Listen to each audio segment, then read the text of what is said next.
So we had the cook offered to help give instructions to make sure that you guys all didn't die, and you guys managed to listen to his instructions, keep the ship patched, and survive for the foreseeable future.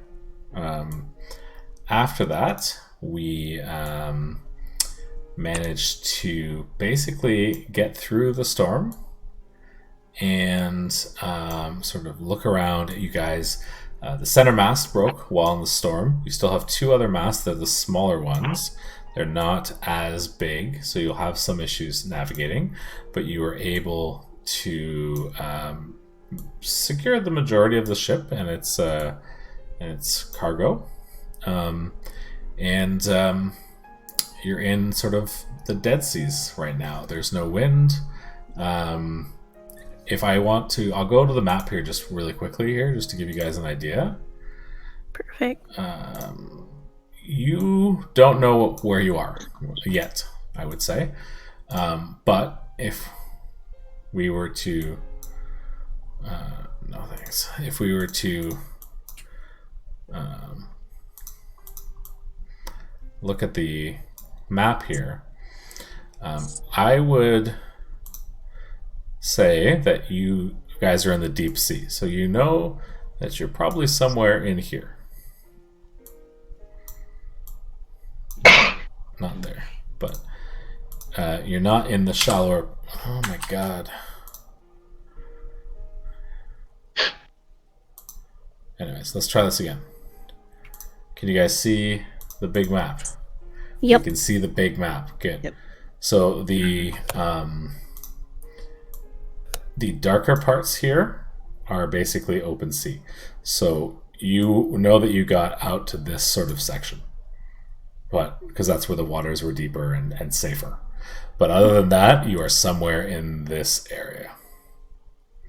Okay. You don't know where you are, per se, and your middle mast is broken. You have some supplies, and you have 5 sailors, one of which is Peg Leg, Peg Claw McGee. We call him Toothless. He's Two Tooth's brother, who can give you guys a good idea of what to do in the ship. But what do you guys do? That's where we start. I remember passing out. You are passed out in the cabin. Yes, that's correct. Yeah. Everyone's pretty exhausted at this point. It's been a pretty long, pretty harsh storm. What do you guys do? Can we listen and like watch? Yeah, you guys can take watches. So, are you guys gonna? So, I go back to here. I can zoom out a little bit. I was asleep. So I will say, if we look at number 2, the right here. Oh god, come on. Those 5 cabins right now are occupied by the crew. Okay, those 5 beds. The rest are currently unoccupied.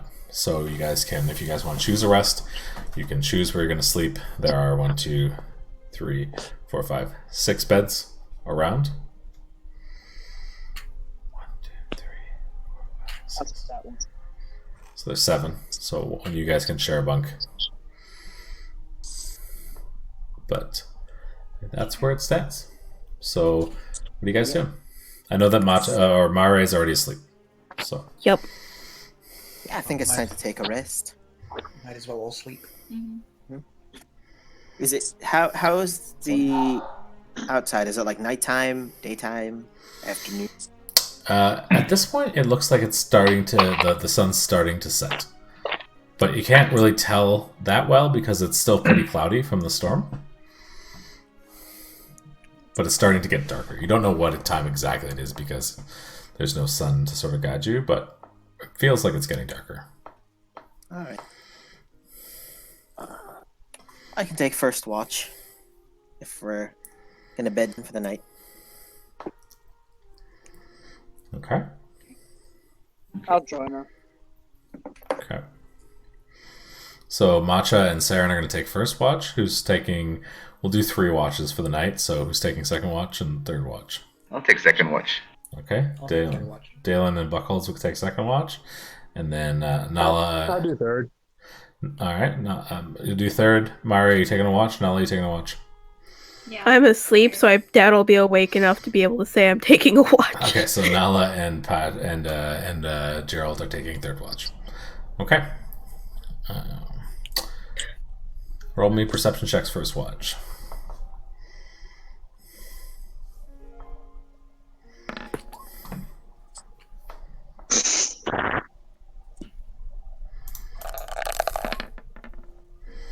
Okay. So Damn. the water is. Oh, I hold on a second. Let me do something here. I just want to make sure I'm doing this right.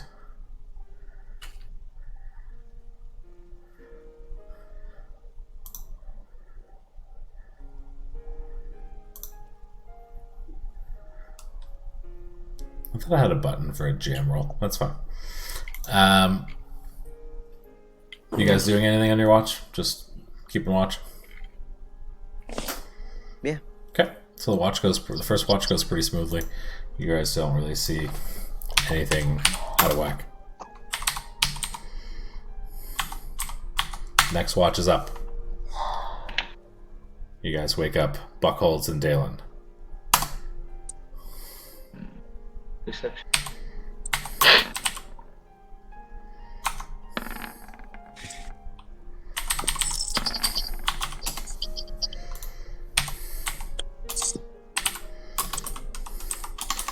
How do I do a GM roll again?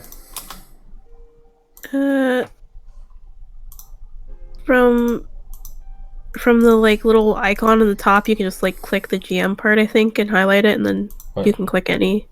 What GM? Like, so there's like a dice roll icon in the top left Oh, corner, and There if you you go. hit GM before you roll anything, it should just go to you.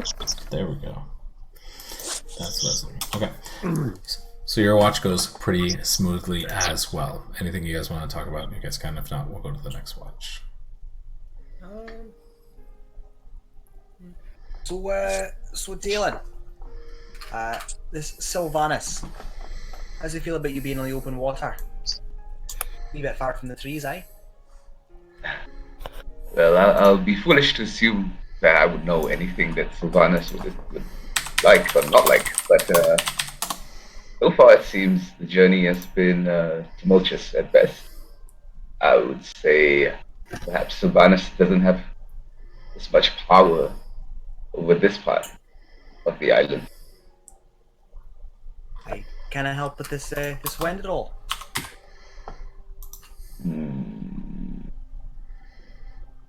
I mean, I could give a little prayer and hope that Sylvanus will answer. And I'll just go down on my knees and start praying. And I give a few words to Sylvanus. I'll say, I ask for guidance. And I hope that the next watch goes as well as ours does. Okay. Assuming ours does go well. So the watch goes pretty smoothly. And nothing really odd sort of comes from your watch. And it is next watch's turn. So perception, right? Yeah.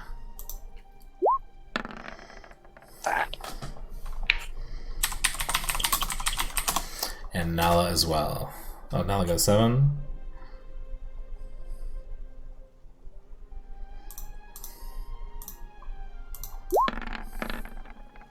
Yeah, I don't know why I have it. So I guess 5. Yeah. Well, I stuff see well in the dark. That's fine. That's fine. You guys are, you're still like, you've been, it's been a rough couple days for you. So, it's okay. So, anything you guys want to talk about, or are we going to next? I want to ask about these Goliath that you talked about, how you were enslaved by giants? It's not something I've ever heard of in Goliath history, as far as I know.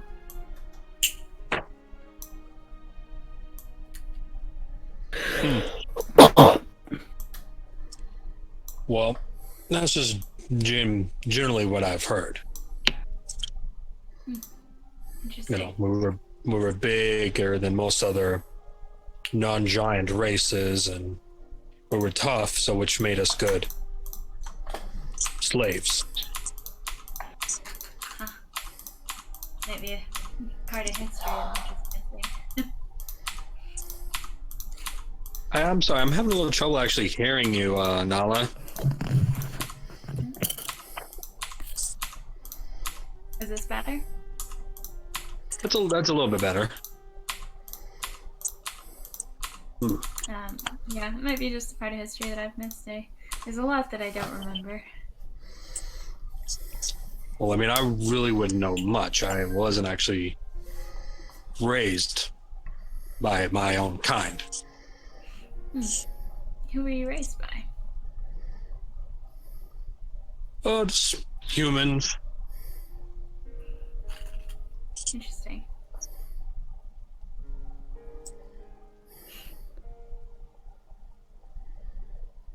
Yeah, apparently from what I've known that apparently males of my kind aren't supposed to have hair.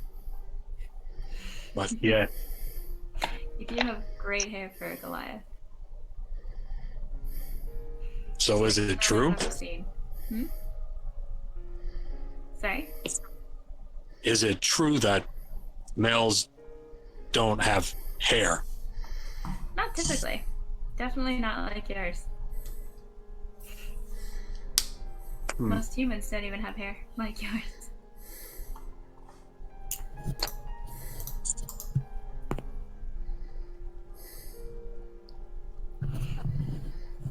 It's beautiful tonight, ain't it? Better than before, that's for sure. Stars is reflecting the light upon the water itself. It's almost like a giant formable mirror.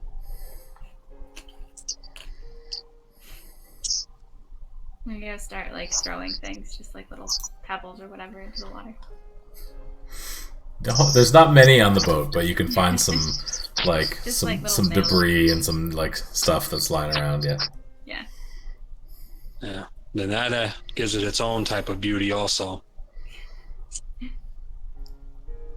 That's the thing I try to do. I try to find the beauty in all things. Oh, good. Make a good So, I bard mean- then. I mean, were you raised by Goliaths? I was. Oh, I was raised in a tribe, as most Goliaths are, I think.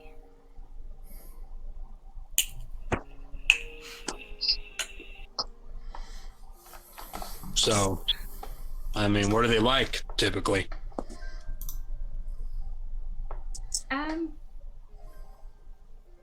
Yeah, jovial. Yeah, I think a very good kind of people.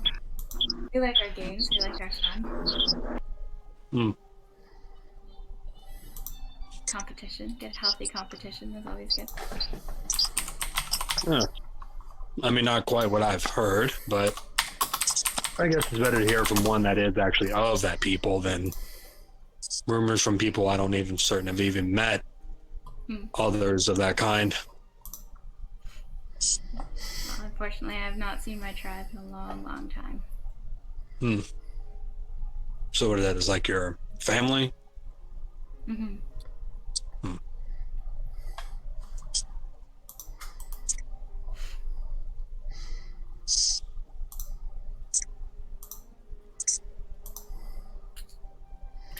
So the night slowly fades away as you guys continue to chat a bit about past lives and different things. And you guys wake up in the morning, long rest, out of the way, and it's a nice day. The weather's cleared up. The ocean is very peaceful now, almost glass-like in nature. Very, very quiet. No wind in the sails. No birds to be seen. It's very quiet and calm. What are you guys doing? I'm gonna go by the side of the boat, and I'm gonna just try to look into the water. Are there any anything swimming by near the surface? Not readily close. I mean, you're still deep ocean, so the water is very blue, but you can't see very deep into it. It's not like Caribbean seas. It's like Atlantic Ocean seas. So it's like you get like this much in, and don't see very much, but it's very calm. There's not a whole lot of rippling. Every now and then you can see like a splash as a fish jumps out like off in the distance. But nothing that jumps out at you. Is there breakfast on the ship? Yeah. So Toothless is cooking away. He rings the bell for the meal and yells down, "Hey! Hi! Hearties, come! Time for some grub."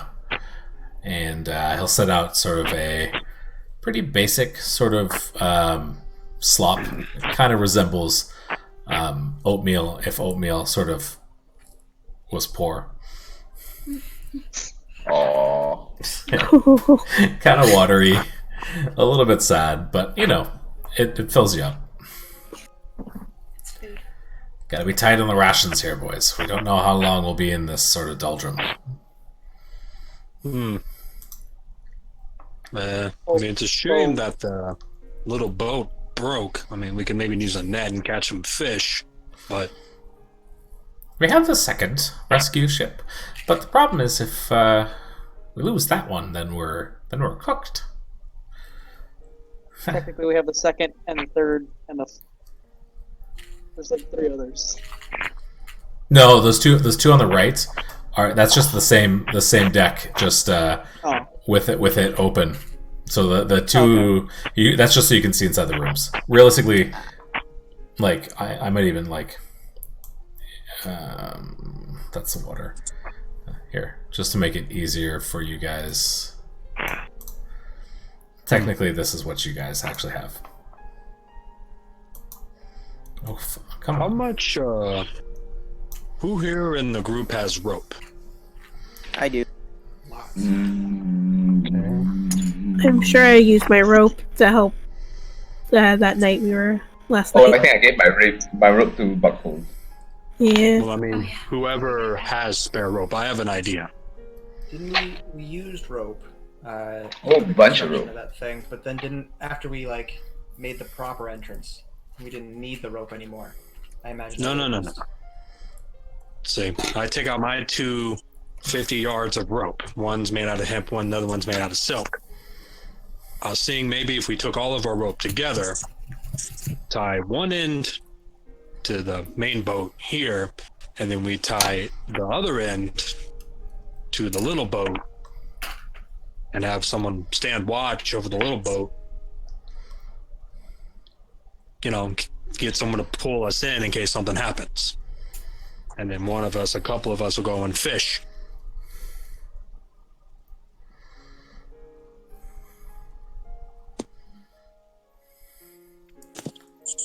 Are we just getting in the little boat to fish? Is that the plan? Can the other boat be fixed with, say, a mending spell or two? Just wondering, so we can have it on reserve. Go take a look at it. I mean, it's cracked right now. Yeah, you could see how badly it's damaged. I don't know if your biggest worry should be food right now. We have some rations, and I'm sure most of us travelers have some rations on us. Fishing is an option, but getting back to port anywhere is probably our priority, right? Yeah. Do we want to go back to port right now? How long will it? Yeah. How long will it take us? You're not really clear on where you are in the ocean. Like, depending on how far the storm pushed you, it could be days, 2-3 days, 4 days, maybe. Can Toothless use the tools in the captain's, the maps and probably the sextant or whatever to figure out where we are? You could check them. I'm gonna ask him that then. Yeah. You want to know where we are? We're in Yes, the middle of the please. ocean. You got any more specifics than that? Well, that's where we are. What Can do you you want to know? use? I noticed there was maps and stuff in the captain's quarters. Would you possibly able to use that information to figure out where we are Without a more landmark, precisely? without a landmark in sight, Missy, I can tell you what direction we're heading. At night, maybe we could use the stars to pinpoint where we are a little bit more. Okay. If we need to get back, we can just head north. Yeah, we could head north. It just doesn't mean we would necessarily end up in the strait. And north is that storm, so I'm not sure I'm comfortable. I mean, if you guys want to go back through that, I just don't know. Well, where else would there be to go if north is out of the option? Well, there's lots of land around. We could go. I guess we could go. Whoops. Sorry. We could go east to the and hit Tunlina. We could go. We could go east to the provinces. We could go west to the Elfin Lands, avoid that storm, and head our way back up through the coast after. We've got business back in Everlook. Need to get back there as quick as we can. I didn't care if we go the long way, as long as we get back soon. I'm guessing the shallows are the safest bet, right? Getting us back into the shallows. Not necessarily the safest, just the most sure to end up where you want to be. Right. All right. We'll make faster time out here, but we're going to limp anyways without the main mast. So we can head back straight through north, straight through that storm again. Right. Or you could, head to the east and situate how far we actually are. Head to the northeast, maybe, as a try. We could aim for that town that I can't see on my map because my picture is bad. Hold on. Stand by.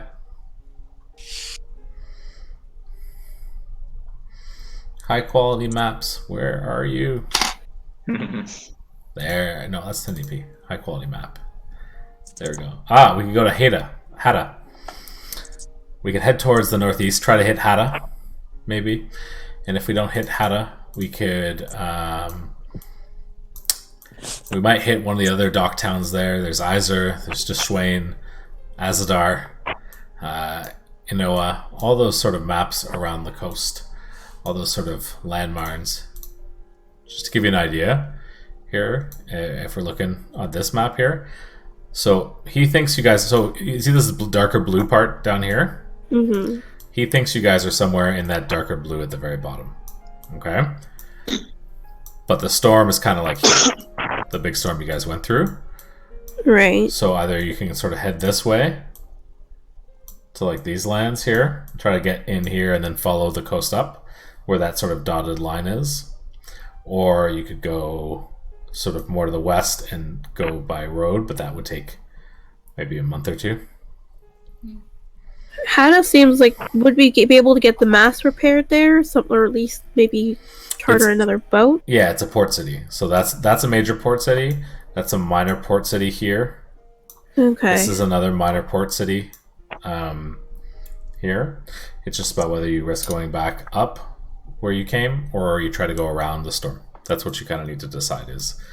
And if you're going around the storm, you're going left or right, east or west. I say we head for Hada. Is that east? Northeast. That sounds good to me. Yeah. Um, Did we come out here? Or did we get what we came out here to find? No. we got some information. Still say that maybe we take some time See if there's. I mean, there's been more than one shipwreck. You know, maybe there's more clues. Maybe there's more creatures. Mm-hmm. I just feel that we're definitely at a disadvantage right now, so we better put ourselves back at least even kilter and try from there. Maybe the folks in Hada have had similar experience. Can ask them. That's true too. And if there's no word from them, then we know maybe the problem's in Everlook.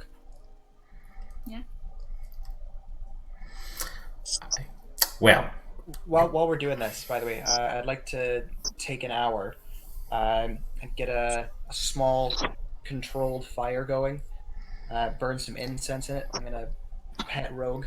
A little scratch on the head. And I'm going to dismiss him.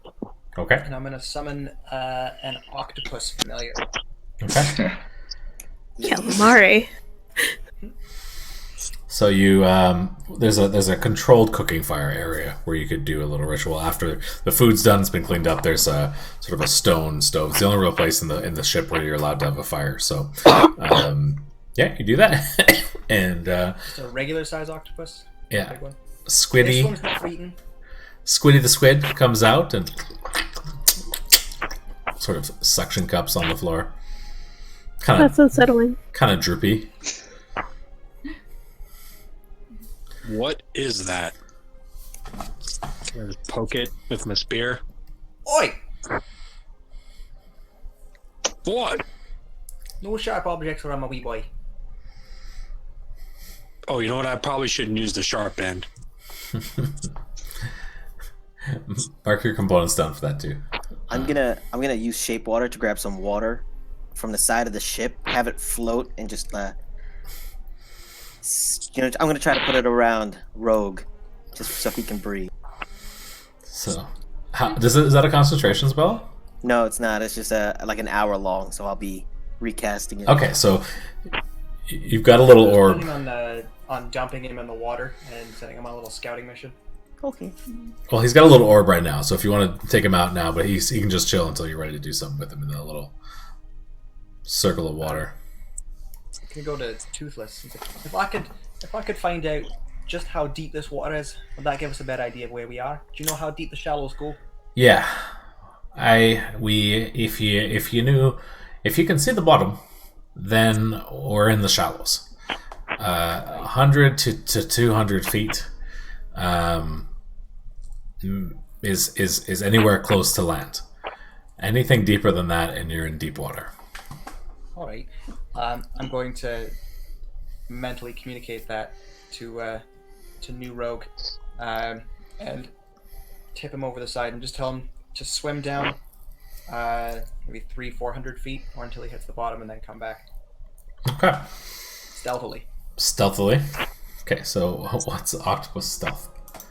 +4, and its advantage in water. Oh, Ooh, okay. nice. So make me your stealth roll, my friend, and then make me a perception check. Okay.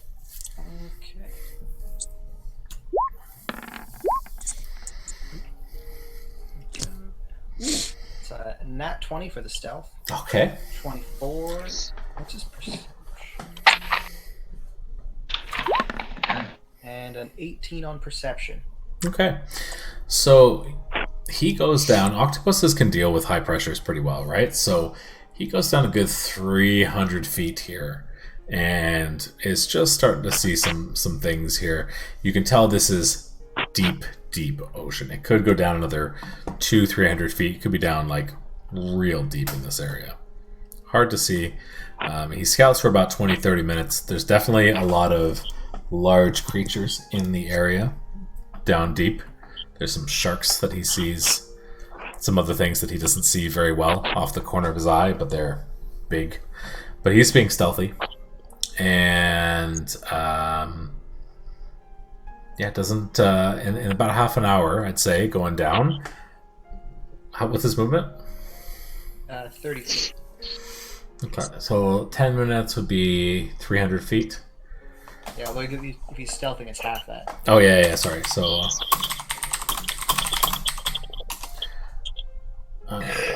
Yeah, 150 feet a minute. That's you. Bless you. yeah, so 150 feet a minute. Okay, so let's do some math here. Okay, so in about 30 minutes, he hits the bottom. Damn. Yeah, so it's about 4,500 feet down. Looks like we're in the deeps. Yeah, so it's yeah, you can't see through his eyes, but when he comes back up after an hour, he sort of relays the message. It's very deep here, but it does slant upwards. It doesn't look like it just looks like it's sort of starting to get real deep here. So the ocean floor here is slanted downwards and deep. It looks like there's a deeper chasm that keeps going on. If he were to keep going south, it would get deeper and deeper at that point. It's what he could tell from sort of doing some navigation, and based on his perception there, he definitely saw that it's actually a pretty steep slant. So it goes up almost 1,000 feet over the next sort of half mile as he came up and around here. So That's the south. at north, it's getting shallower to the north. Oh. And as you go south, it gets deeper and deeper. I will relay this to Toothless. Okay. Well, that means we're not too far into the ocean. But, okay. Yeah, well, that means we're south of the Solarian Empire, which is good. We're in the deeps. The odd thing about it is in the deeps, typically, the current's pretty strong. Out here. And it's not very strong right now. So either something's affecting the currents, or we're just in a bit of bad luck.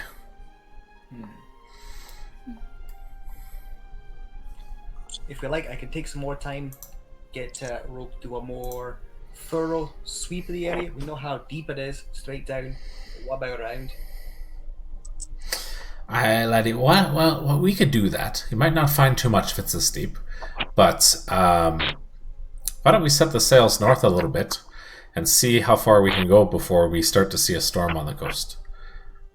And I don't even want to be within spitting distance of a storm, to be honest.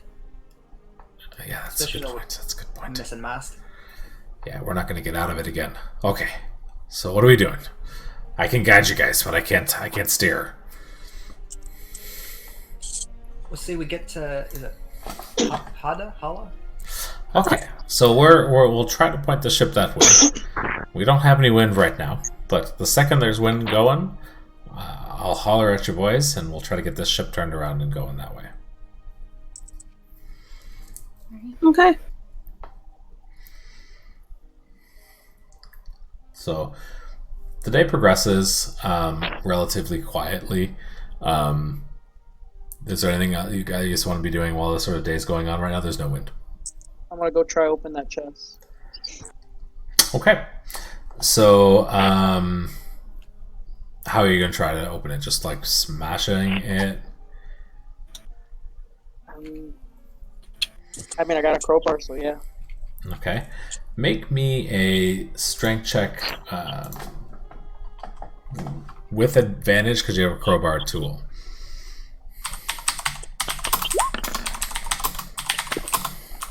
Nice.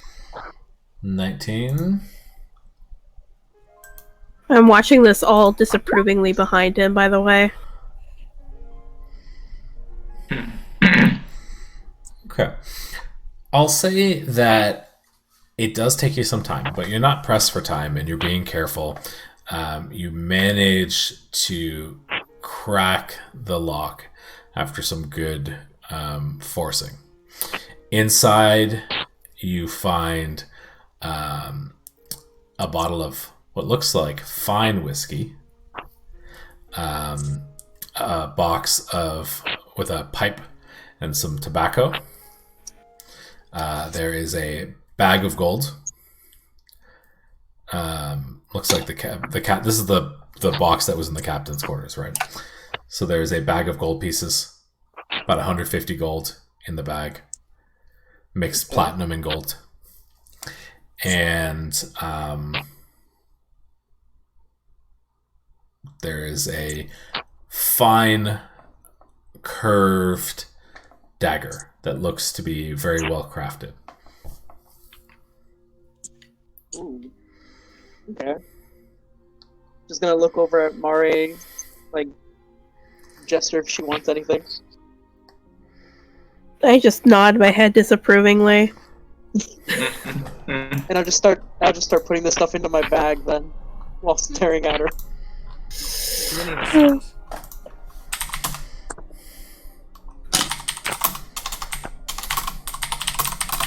I'm just like, you will be sharing the gold, right? Of course. Of course. You mean need to use that to repair the ship? Yeah, That's what I might. was thinking. I'm gonna go look for Buckles to see if he can help me with the dagger. Alright, what kind of help are you needing? Identification. It's a Help. dagger. Thank you, and I'll just walk away. I should be Osiris. I'll cast Identify on it. Okay. No magic detected from the dagger. It looks like a finely carved, ornate dagger, probably some kind of keepsake. Okay. I hand it to him and say, "We could probably sell that. You probably know better for that, though."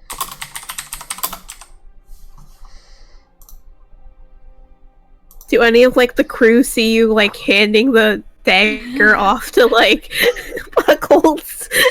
Are you doing this with any sort of subterfuge? Or are you just like showing off the fact that you raided their captain's shit? I'm hoping I'm being sneaky about it. I'll take it and I'll go up to Toothless. And, Oi, sir. What's the customary burial rites for seamen? Nice. Normally they're all buried at sea. We sip their bodies off, and we give them to the Great Mother of the Ocean. Do we set the boat on fire? Nope. I'll take out my smith's tools. I'm going to start sharpening the dagger just to make sure that it's got a perfect edge to it. Yeah, you take a look at it, and it's very sharp. As soon as you pull it out, you notice that it's very finely crafted. It looks maybe elven in make of sorts. Very sharp. But not very finely crafted if it was elven in make. Just saying. I'm just kidding. At some point, I'm gonna ask Toothless, like, is there a certain type of cat that's more favorable for the sea? No, you just need any cat. It doesn't matter what kind of flea bag you got. Oh, that's good then. And right in front of him, I'm just gonna turn into a cat, like a black, with a blue mohawk.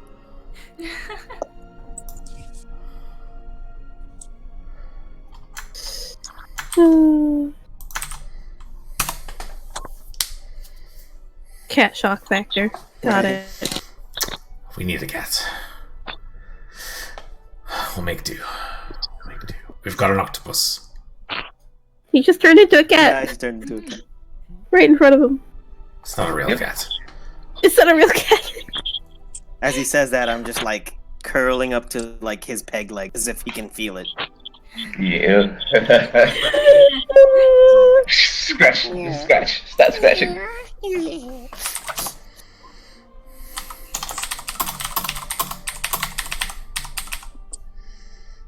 Is that making biscuits? Making biscuits right at his knee. That's... I can't spell.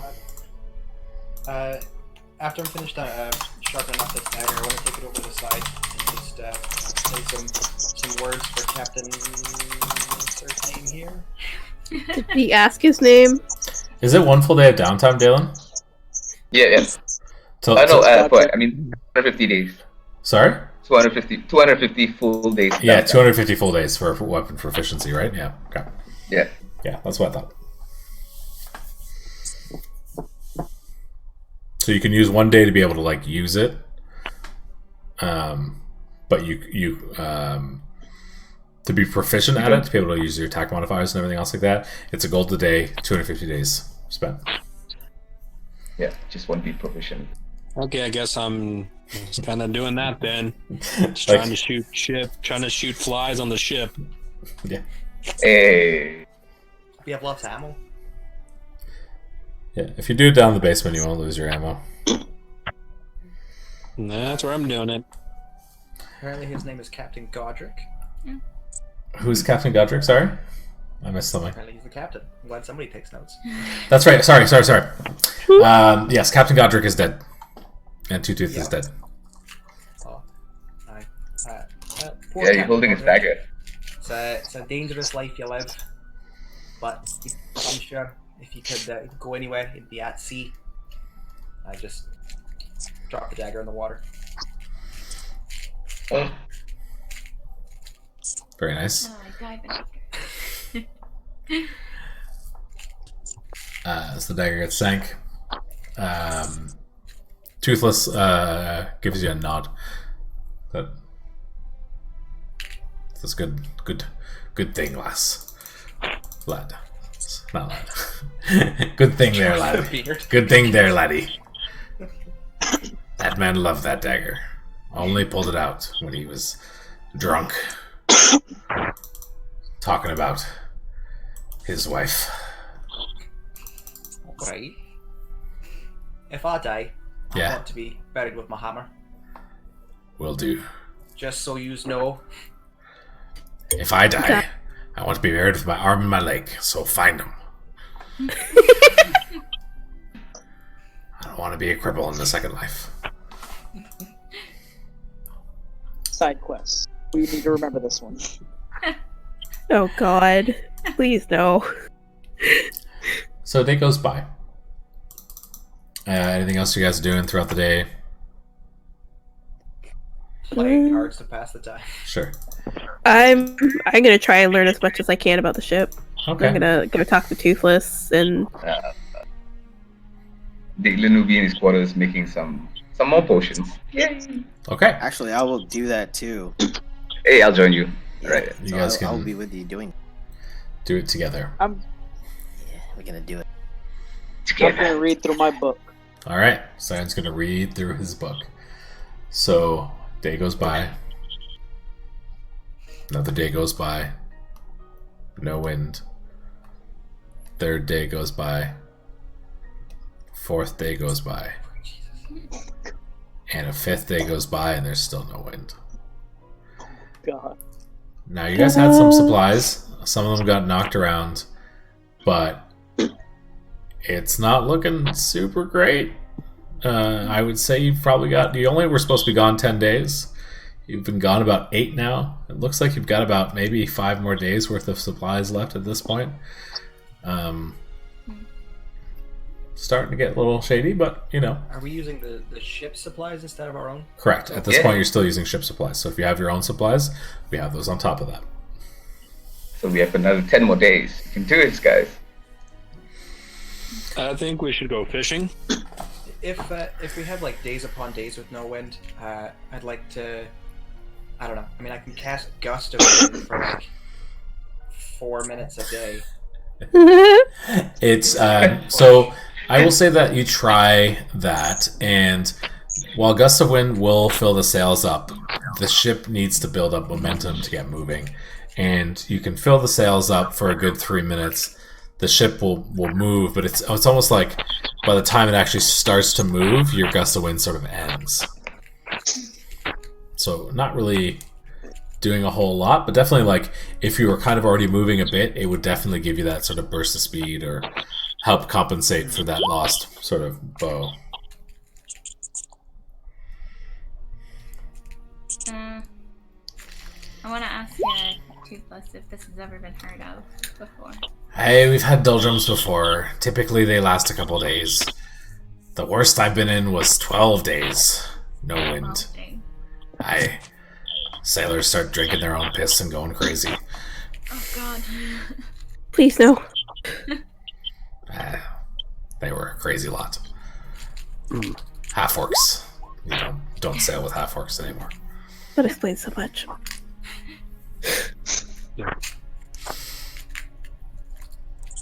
So, I mean, how bare are we on supplies again? You guys have at least 2 days worth of ship supplies, and then whatever you have personally. Well, I mean, I don't got nothing for me. So on the 5th day, the wind starts to pick up, but not much. Just a little bit. Those sails start to flap a little bit, and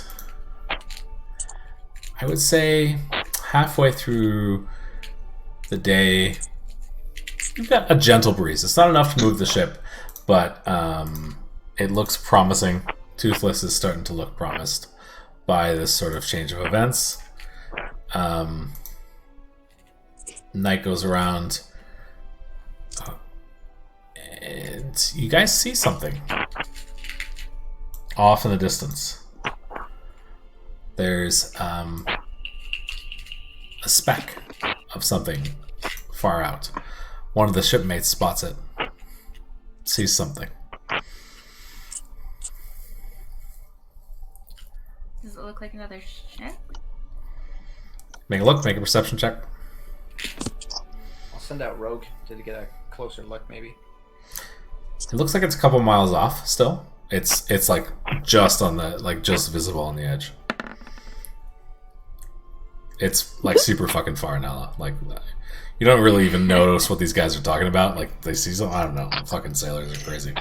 Where is it? I don't see it. What are you talking about? What? There's nothing there, guys. You're crazy. Toothless doesn't look too happy about hearing that. He sort of climbs up on top of the ship to the rudders and starts barking out orders to the sailors. They start to pull the sails tight to try to use any speed they can to get the boat moving. It's not doing a whole lot, but the boat's kind of moving at this point a little bit. But not really that much. What do you think it is? Nothing good. Typically, it could be another ship. They could be friendly. Could be a giant sea creature. Could be anything. But most of the time, you see a fucked up ship. You stop, you take it, and then you kill everybody, and then you got 2 ships. So we try not to meet other ships in the sea. It's never usually a good sign. Does anyone on the boat have a spyglass? No. Spyglasses are expensive.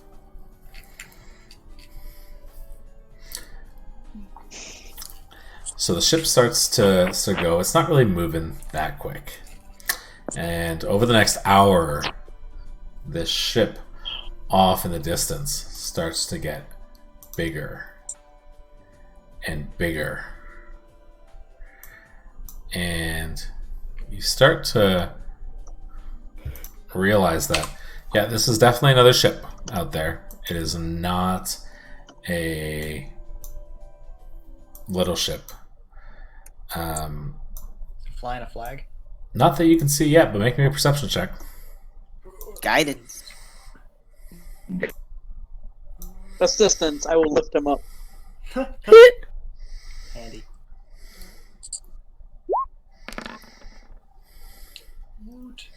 I love that it's -1.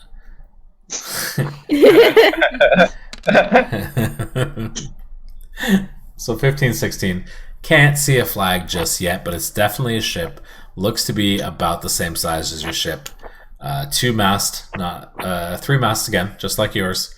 The only thing you notice with that perception roll is you can see that this one has cannons on the sides of it. Oh. Are they flying any flags? No flags. Am I in need to dive under them and cause a sabotage? You just see things poking out like the sides.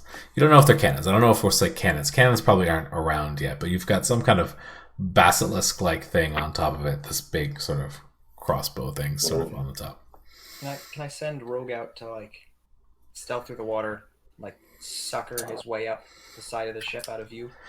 They're still about a kilometer away at this point. they're approaching. You could try, but by the time they get close enough for him to sort of do that, it might be difficult. He'd have to make a strength check to not get like washed away because of the wake the ship would be leaving. He probably could, but it'd be a strength check. So keep that in mind, and you probably do. I'd say when they're, let's say, half a mile out, you could probably send them out. All right. We should try to avoid that boat as fast as we can. If they still keep coming in, then we should prepare ourselves. The weird thing is that you don't have a lot of wind. Your boat's moving, but barely. Yeah, why is it moving? How's it moving? Weird distraction. Yeah. Ghost ship. Oh, I was gonna say magic ship, but okay. Yeah. Magical ghost ship! Oh no. Even worse, it has both! Uh-oh. Alright, I don't like this. I don't like this at all.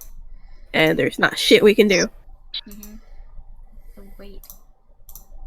Fucking hate this. So, as you guys go, the boat gets closer. And there's a red flag up. Red flag. Yeah. Red? We're all looking at Toothless. What does that mean? Red is the color of blood, Lassies. Mm. Well, I'm gonna turn to Buck and just be like, "Do you want to try that wind spell again? I can help you this time." I could. Are we looking for a quick exit? We only have a few minutes of speed. I could also make our boat bigger. Intimidation, you know, like a bear. I'm down for that. Or If you I can. could make their boat smaller. Ooh, make their boat smaller. That sounds Oh, like a fun that time. sounds even. That'll screw with them. It won't last long, but if we can get some good force, maybe we could break it if we need to. Maybe they're friendly. I mean, it'll eject most of them, so that'll be fun. They'll be too We'll be like so confused. It'll be great. Too large for a tiny. I'm not gonna lie, I just love how everyone else is like on top deck, and I'm just like below deck, just shooting needles in the walls. No What's idea. going on? Oi, big man, get up here. What? There's a ship. Yes, we're on a ship. Aye, there's another one. There's another one. I might have ghosts. And another one. And another one. And another one. Delightful. Why do you can say you link that ghosts? shrinking spell for me so I can see it? I certainly can. Just while we're...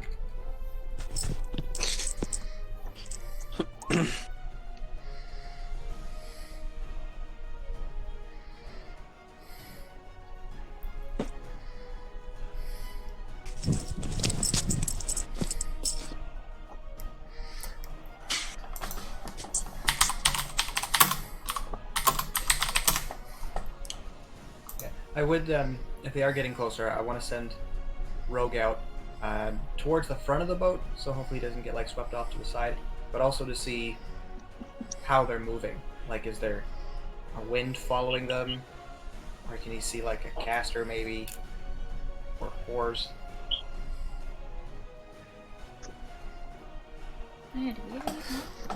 So the ship's about 500 meters out, and you can see that the sails are in full bloom. There's no oars out, but it's moving with full sails. Your sails are flapping. They're getting some wind, but nothing like this.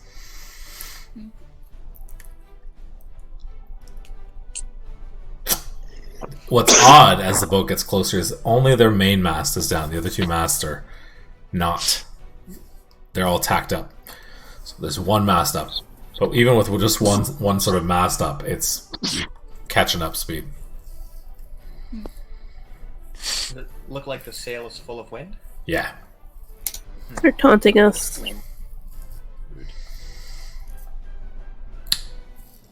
It's about 300 yards away, and now you can start to see lots of men on board, some half-orcs, some humans, a couple seedy-looking dwarves, from what you can kind of make out. They don't look like the good type. And Toothless looks over and goes, "She's coming in strong. She's coming in. So either we give up and pray they don't throw us overboard, or make a fight for it. But you're gonna have to make a decision. I'm gonna hide my ass down below." If it comes to it, I think we can deal with the ship. Yeah, I'm not one to give up from this. We did just survive a giant octopus. If they want to catch us, they will. So we'll just have to deal with it. If need be, just burn it down. Okay. It's a good solution. Is there any way I can maybe go and persuade the rest of the men of the ship, besides Toothless, to maybe fight with us? You can make me a persuasion check. What would you tell them?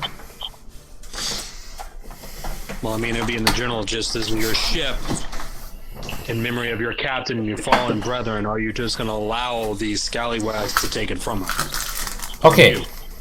So the guy looks at you and he goes, "Listen, this ship is owned by the capital. We're just a rented out crew. I have no real attachment to whether this thing gets taken. As long as I don't end up in Davy Jones' locker, I'm good." And what's to say that they just won't kill you? Typically, if you don't fight back, then there's less risk of both the ships being burnt down. And hopefully, they just take what they want and go. We don't have a lot of cargo. And, you know, there's one there's one small boat. Maybe they'll let 3 or 4 of us go. And, who knows? But, I don't like the odds. I just look around at my other teammates and ask them what they think. Sorry? I'll be taking the coward's way out. No, me neither. No, I'm not going down. So I wasn't able to convince any of the pirate boys that, you know. Well, you can make me a persuasion check. They're kind of not feeling it right now, but maybe they'll listen to you. Listen, you boys make a good show at it, and you're looking like you're making some progress. We'll help out, but I ain't gonna risk my neck for yours. So maybe they'll help out. They're kind of saying that if it doesn't look like they're gonna get massacred, they might fight back, but they're gonna have to play it by ear. What kind of Okay, weapons can I do we have do on the a ship? mantle of inspiration before they come? You've 200 meters now. You've got looks like about 400 meters now. So we'll say 10 minutes, maybe. How long does it take? See. They'll be in bow range probably within. See, it didn't quite actually say anything about time. Yeah, so that's a 1 turn. So you can do a mantle. Yeah. All right, so who's the hardest hit is Nala, Mari, Dalen, and Buckle. Okay. You guys are Against the buck, too. as Gerald pulls out his instrument and starts to play an inspiring war chanty. You feel inspired. You all have 5 temporary hit points. Oh, sweet. Thank you. And you can use your reaction to move full speed by an enemy without provoking opportunity attacks. Nice.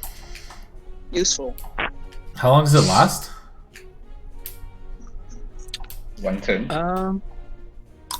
It is 1 turn, right? Yeah. Yeah. So it Second. it only lasts for 6 seconds, Buckles. So The movement thing only lasts for a turn, but temp HP doesn't usually stick around. correct. The temp HP does stick around, but the movement thing does not. So the temp HP they will not get, Gerald. We won't get the temp No, we HP? won't. Sorry, the temp HP you will get the movement thing you won't get if you're casting it like sort of like beforehand. Right, that's fine. Okay, I'm just gonna cast as well aid on who's the weakest right now. Me, Matcha, and Sarin as well. Oh, Just so that we get some extra max hit points.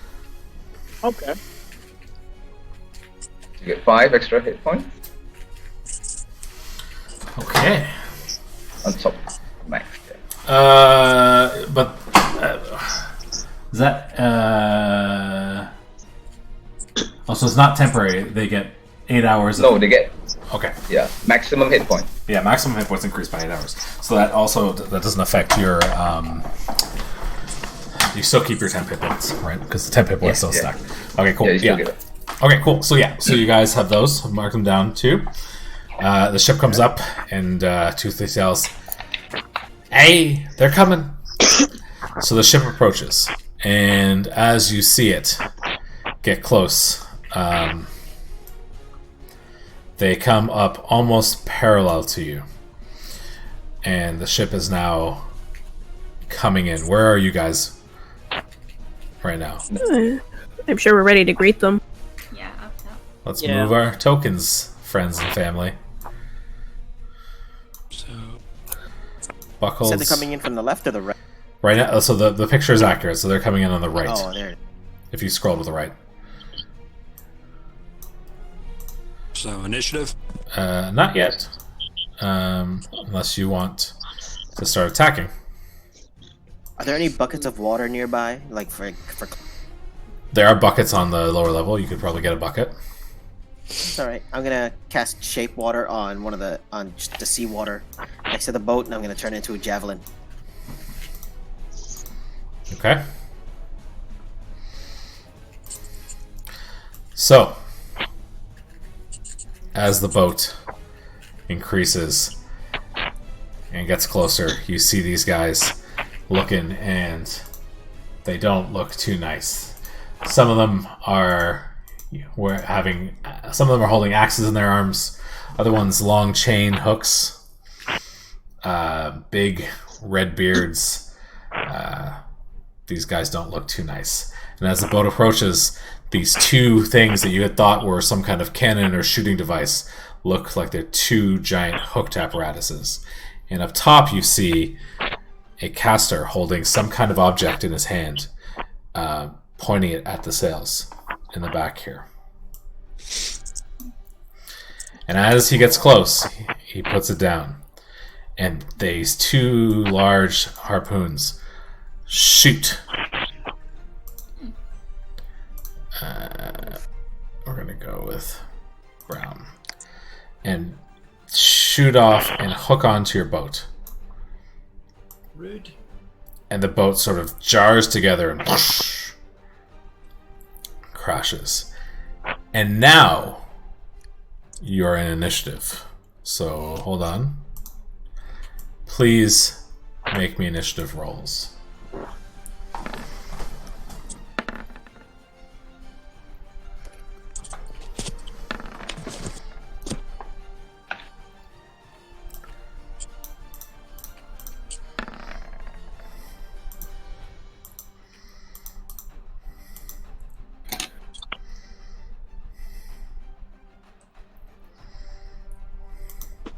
I rolled a 13 total. Okay. Guys, should I burn their ship down, or are we planning on taking it? We're taking it. Shall we shrink it first?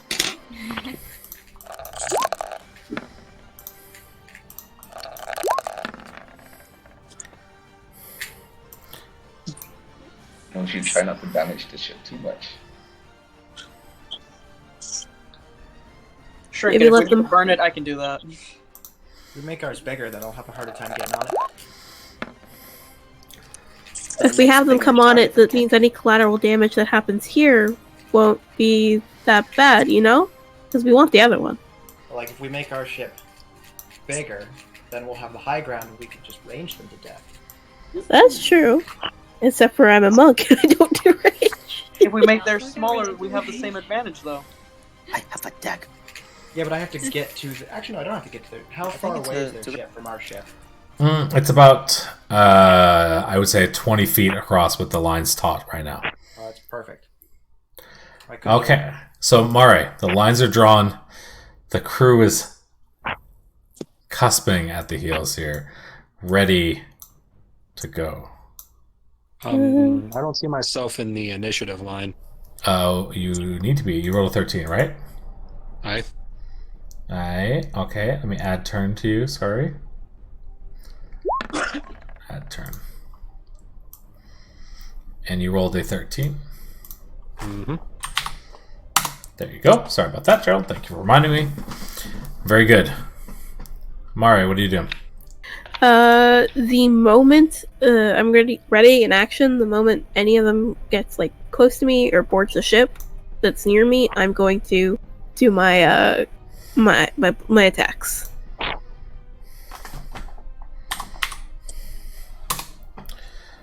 So are you gonna hold your action then?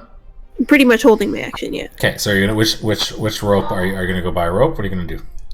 I'm gonna stay right here, and if they attack, then they're gonna get it.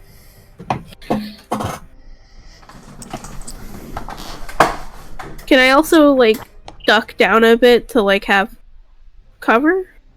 Is that possible? Is there enough of a ridge You that can you're get not half small cover. enough? Half cover. Half like, cover? Okay, yeah. half cover's perfect. It's not a huge like sort of edge to it. I'm also this super tiny, so it's like perfect. Half cover is just fine.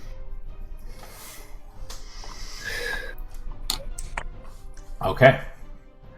So you go, and then this guy over here goes, and this is 20. What's the measurement here? Let me just do this. Just see.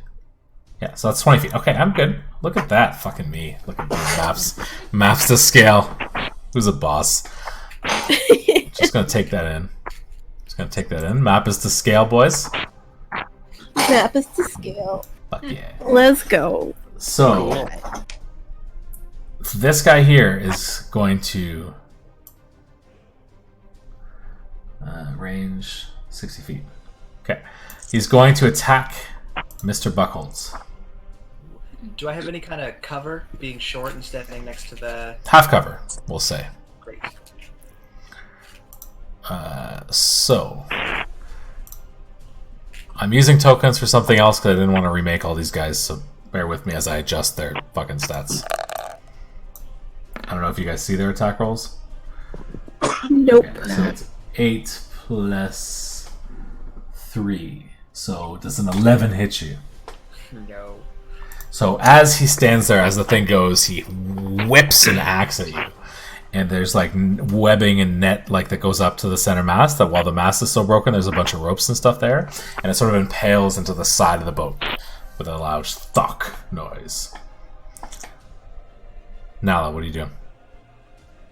Can I move a Cut the ropes. oh, yeah. Would I have to go around to get there, or can I just get to there?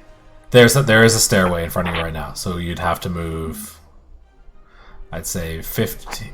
It'd be like 10 feet here, and then 15 feet. So 25 feet to get to the bottom sort of rope. Done. Can I? Yeah, I'll try to cut it. Yeah, go ahead and make an attack.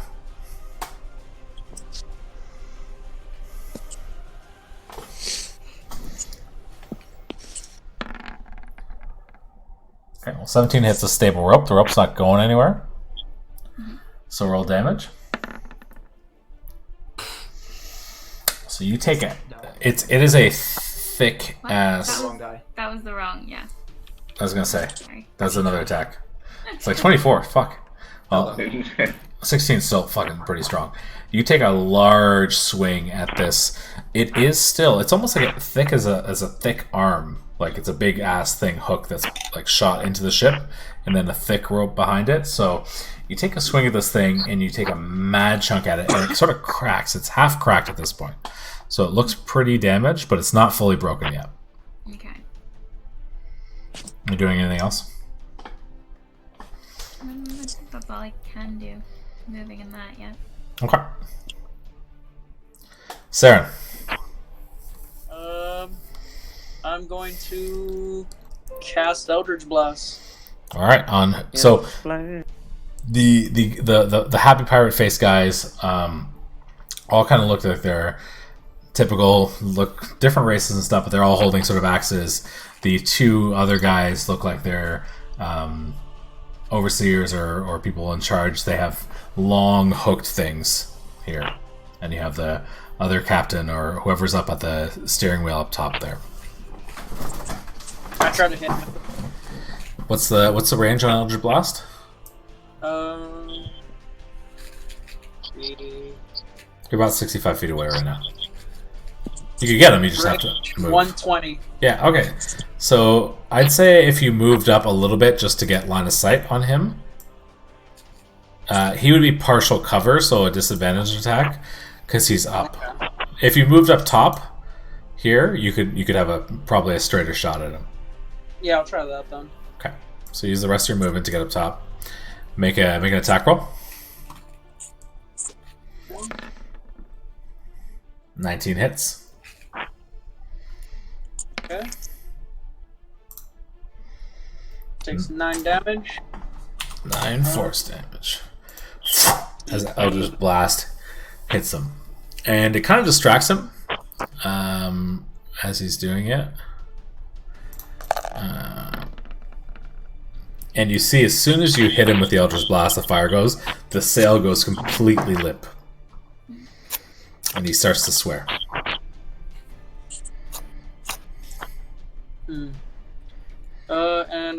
Could I use my bonus action to cast a spell? Depending what spell. If you have a spell that's a bonus. Hex, yeah, you can hex as a bonus action, yeah. Oh, you should have hexed him first. Huh? Should have hexed him first. Could have gotten the extra damage. Next round. Anyways, I'm gonna hex the spellcaster again. The same guy? Okay. Yes, can't target him again. So the hex only does damage when you attack him, so you don't roll damage on the hex. So he is hexed. Strength. I'm going to give him this little purple thing here. Alright. So now you have hex. That is hex concentration? Yeah. Yep. Cool. Yep. Awesome. Pretty much. Perfect. Dalen, what are you doing? I am. Okay, how far am I to Marie, Gerald, and. Okay. So I will step forward, up about right behind this boat, and I'll cast Blast on Marie, Nala, and Gerald. Yep. Thank you. God bless. Definitely, thank you. Okay. Alright. That's action. Bonus action. Nope, got nothing for now. I'll just. Yeah, idiot. Got it.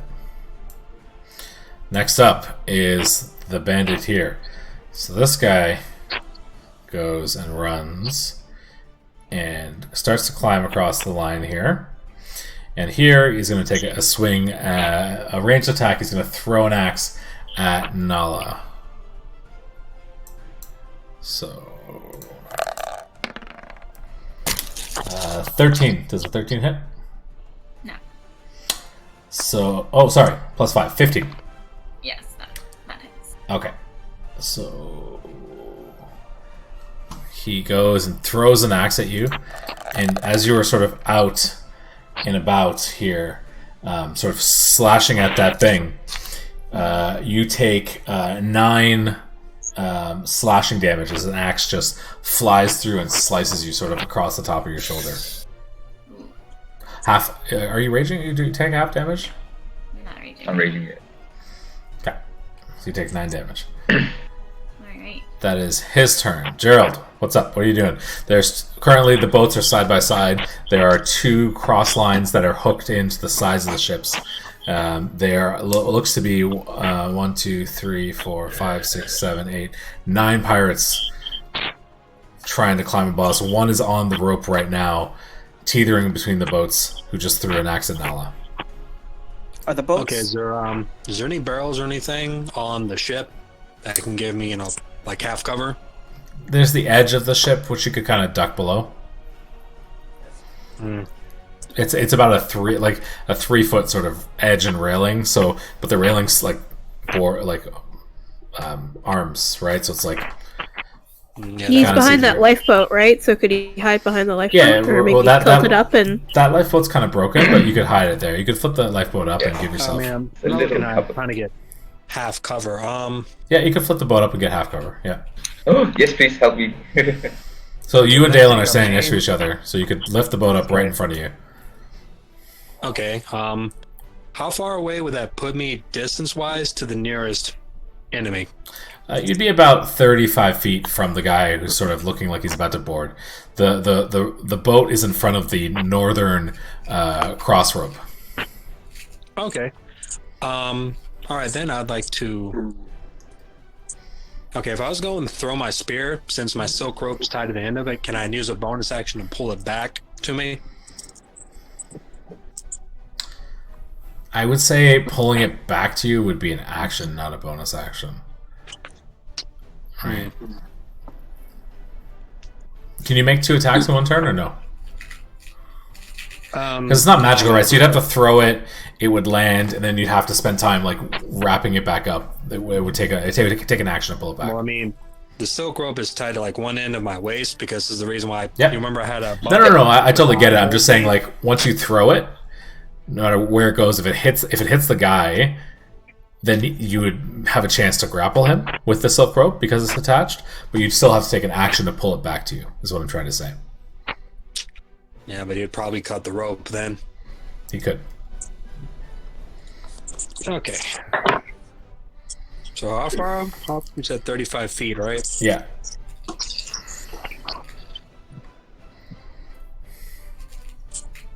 Okay, then.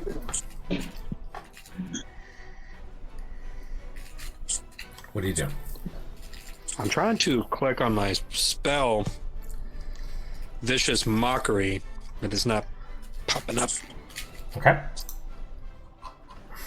like it's supposed to. It's one action, 60 feet. It'd be against my charisma, against my spell save DC. Charisma saving throw.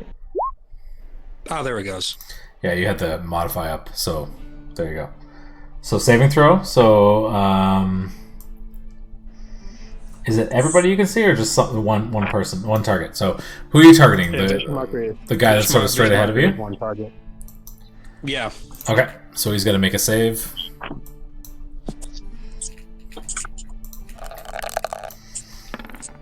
That is wisdom save, correct? Wisdom save. Wisdom yeah, save. it So is that is a wisdom save. 14. That does save, unfortunately. Okay. DC 14.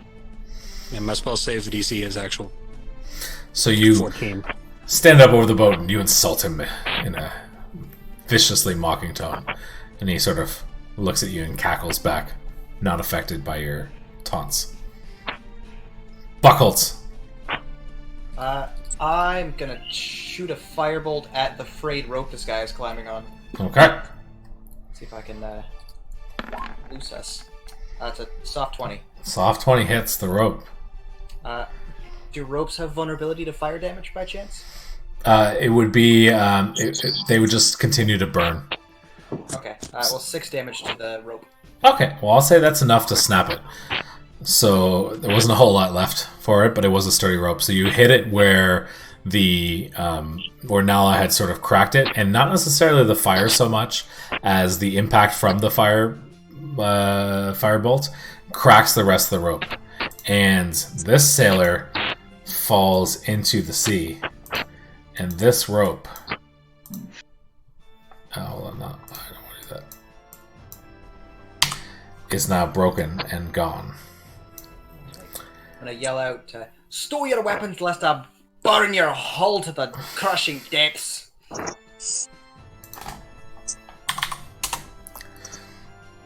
Okay. And they're intimidated. Can I move to the other rope, like about here? Is that Yeah, possible? yeah, you can be. You can't get there right now. You could, because the Gerald lifted sort of the boat up. It's kind of blocking that area right now, so it's obstructing that sort of area. You could get like up next to him like that. No, I'll stay where I am then. Okay. That's me. Perfect. Now this guy here comes to this trebuchet and starts to turn it, and he's going to take aim and try to fire it at the ship to get a second rope in. Crap. And it smashes in and shoots as a new... I can't do an angle. I can, I just need to be not dumb. Are Shit. each of the 4 trebuchets on the side, like, are they each loaded with a separate one? Like, is there a limited supply of these things? Yeah, there is. Okay. So there's one on the other side. This one here has not fired. There were basically these ones here. So this one's fired. So there's 1, 2, 3. 3 more in the middle here. On this side of the ship. Oh shit. Yeah.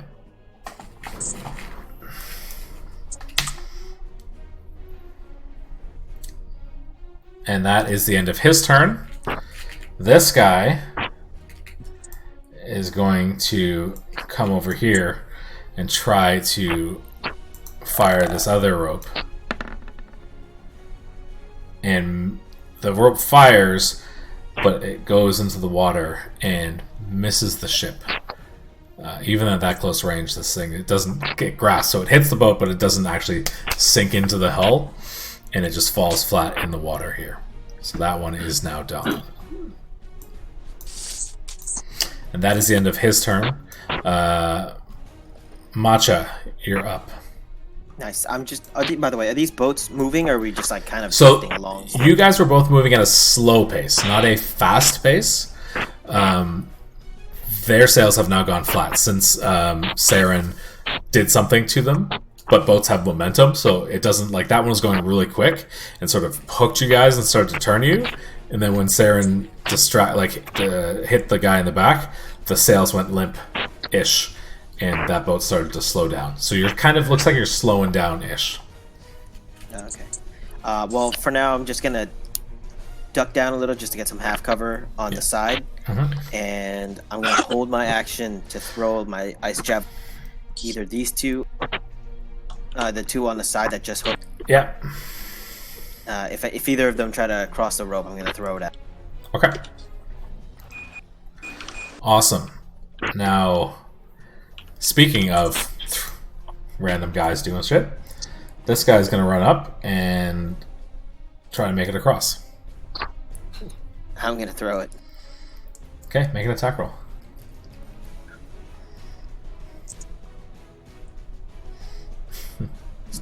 Forgot. Hey. Nice. All right. So you smack him as he's there. He's going to do this, and DC strength 14. Okay, so you smack him as he's crawling across this rope. It's a thick rope, and as he's crawling across, it hits him. Gets hit pretty hard. He doesn't get fully knocked off, but he's now hanging from the rope. Nice. From 2 arms. So he's considered, if you will, like knocked prone. He's hanging from the rope here. He's going to have to use half of his movement next turn to pull himself up onto the rope and get up, basically. I'm just use Mage Hand to like tickle him. Yeah. So that's the end of his turn. This bandit here is going to come up here, and he's going to throw an axe at Buckles.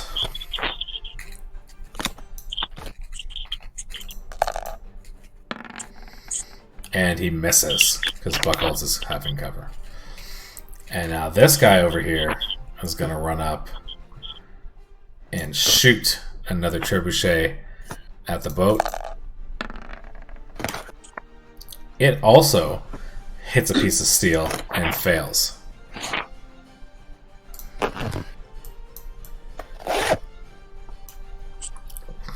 Okay.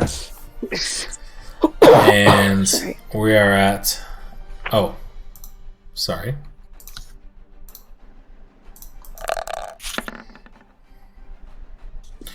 And then this, the sea captain up here is going to come up, and he is going to look at you and does a 15 hit you, Saren? Yeah. Okay, he's going to cast Eldritch Blast on you. Shit. Nice. God damn it. It's what's Eldritch? Eldritch fight. Warlock. So it's gonna be a battle between two casters over here. Hey man, you're the one that chose to piss him off. I'm okay with it. I'm okay. So he hits with a 15, and then it's 1d10 damage, right? What was it?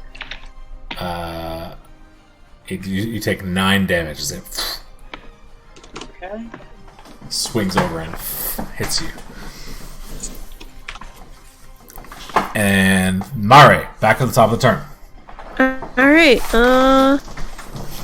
holding my action didn't work, so let's see. I'm gonna move towards Buck over here, I think. I think I have enough movement for that, right? Yeah, you should be good. Do you want me to toss you? No, I'm good. I'm good. Don't do it. Don't do it. You've got blessed. You're fine. I want to try and like hit like that with one of my darts or whatever I have, like the shuriken thing. Okay, how many do you have left? Because I've used a couple. Yeah, I have used a couple. I think I have like. I also bought more back when we were at the thing, so I haven't used any for this trip. But I have been restocking them and paying the 5 silver a piece, I believe they are. Did you not use some when we fought the octopi? No. Okay. Cool. Oh, yeah. No, I was just kicking the shit out of that one. So I should have 20 still. Will I be able to hit him from here? What's the range on that? 2060 probably? Probably. I don't know how to check. What's the weapon called? A shuriken? It's called a dart. It says it's just a dart. Oh, yeah, 2060. There we go. Yeah. 360. Yeah. Okay, yeah, you can hit him. You can hit Stand on any the of edge of those the boat. You can reach it. Oh, that's true. And I'm you can just run back. Yeah, yeah, let's actually just hit one of these guys here. I'll pop up for a second. Yep. And then hit this guy with a shuriken dirt thingy. Okay. Yeah, and then bam. No, that's not gonna hit. 10's a miss. Plus 4. Plus 1d4. Plus 1d4, okay. Do. 14 hits either. 11 doesn't hit, sorry. No, alright. Well, then I'm gonna pop down and get my half cover back. Okay. Those style points, though. Yeah. Cool. Okay. That's the whole thing. That's all I was going for. Go away! Pretty much. So, next turn, this bandit over here is going to take a run over here, and that's 20 feet. And he is going to use the rest of his movement to climb on top of the boat. And he's going to make an attack down, a swiping attack at you, Gerald. Yeah. So basically, he ran across the thing. He's on top of your sort of boat here, so he's not well situated, but he rolls, does it, plus 5 to hit, right? So that's a 20. Yeah, that hits.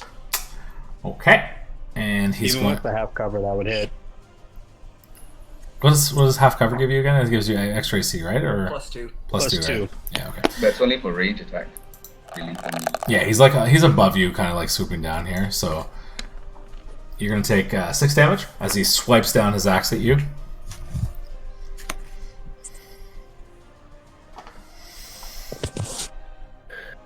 Nala, what are you doing?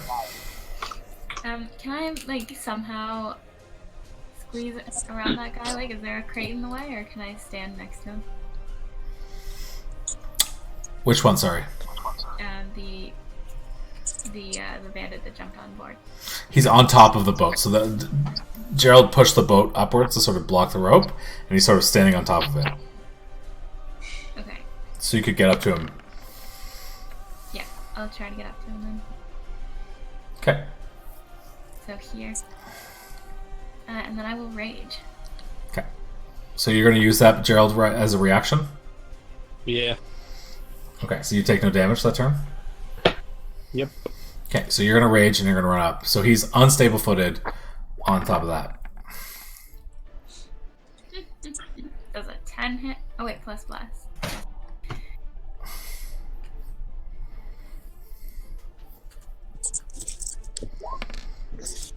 No. Does a 12 hit? 12 doesn't hit, sorry. No, alright. I feel you. You take a swing, but he sees you kind of running across and yelling as you're like raging, and he's prepared for your attack. And he sort of jumps over your thing and sort of balances on it, actually. And he's going to make an acrobatics check as part of that dodge. And he, as part of dodging you, falls off of that. Good. So he does come off. So he falls off over you, and now he's on the ship here as part of his dodge. Okay. Anything else? No. All right, Saren, what are you doing? Gonna cast Guiding Bolt on the other guy, the Warlock. Okay.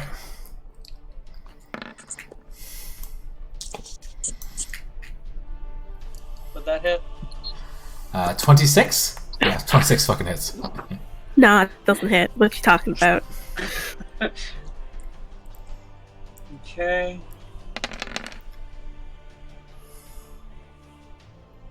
Wow. That's gonna hurt. So are you casting it at the second level? Yeah. Okay. So 21 damage. So it flies across, slamming into him. And he starts to swear and just impales him right in the shoulder. And you see that he goes down to one knee for a second, and his shoulders now scorched and burned and looking pretty ripped open. And I must scream at him, "My patron's better than yours." And he just sort of snarls at you. Dalen, what's up? All right. So this guy is right. This one's in the water, right? Or is he He's on hanging the from the line? rope right now. All right, So consider you guys got that. him prone, basically. For the He's hanging on by one arm or two arms? 2 arms. So it's prone. So any attack, I think any attack on a prone person gets crit, right? Is that how? So Any attack? Oh, in deck?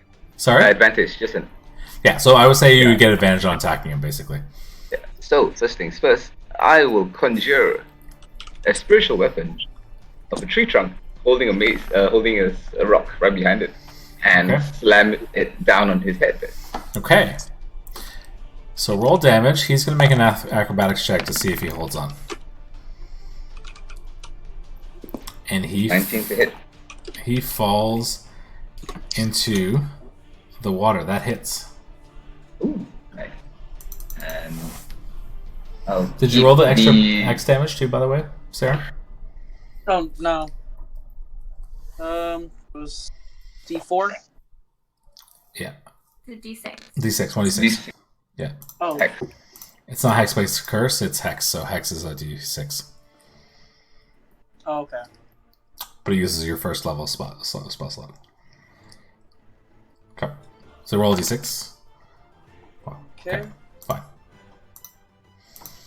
Sorry, Dylan, what were you saying? So, yes, you hit him, you do 7 Yep, force so to I just smack him down into the water. He is now in the water swimming. He's going to take fall damage from that, and he's going to take 7 force damage plus fall damage, 2d6. 3, 4 damage. So 7 plus 4 is 11. And he is now in the water. Alright. Anything else? That is... how far is he down right now? About 10 feet. 10. Okay. I'll just peer over the edge and go, sorry! And I will go this way and say goodbye. Gerald, then up. Okay.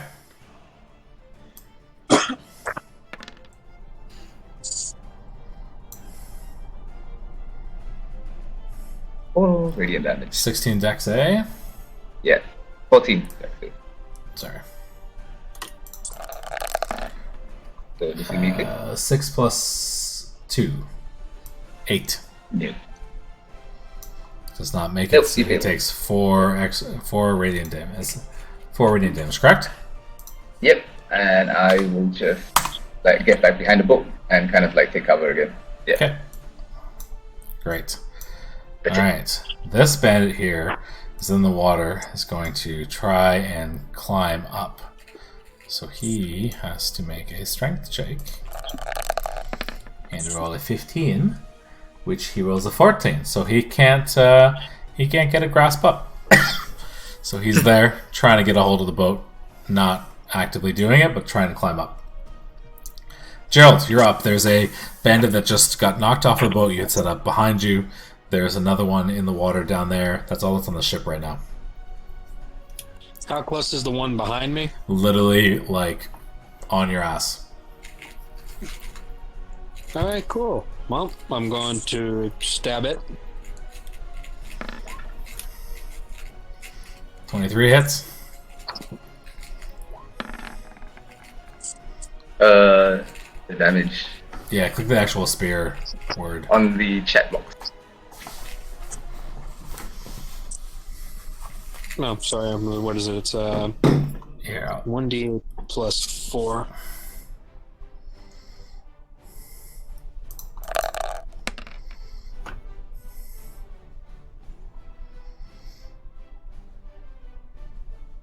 And then I'm going to use my bonus action for my Polearm Master, and I'm going to hit him with the backside of my spear. Okay.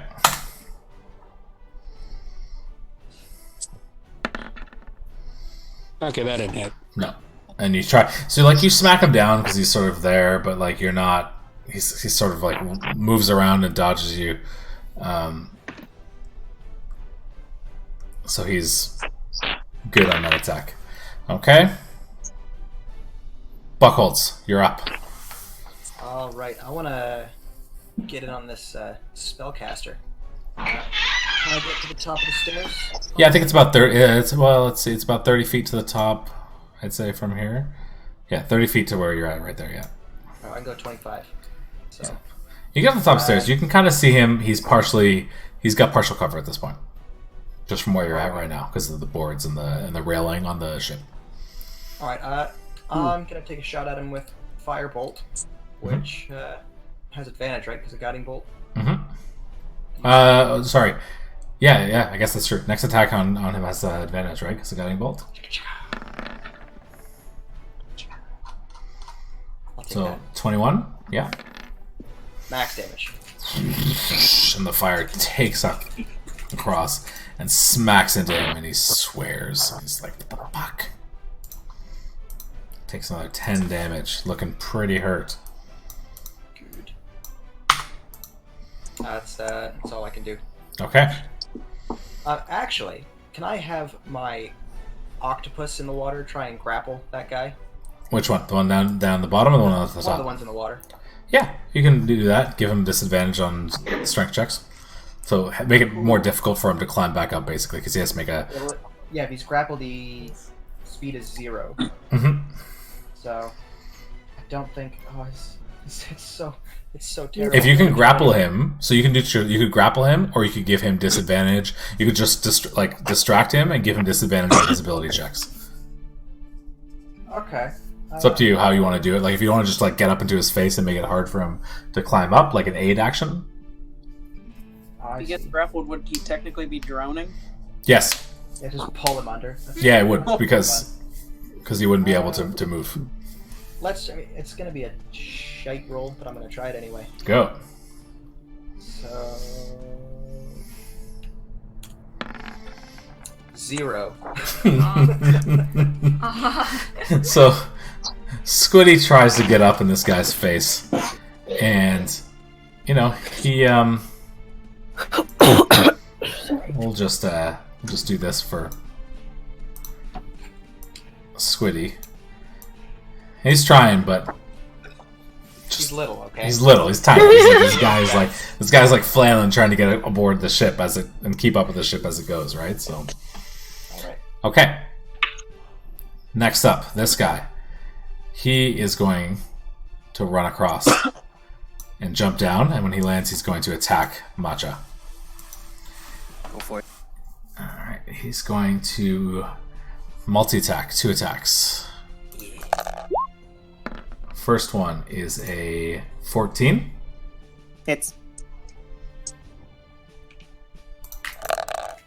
He's going to do 4 damage.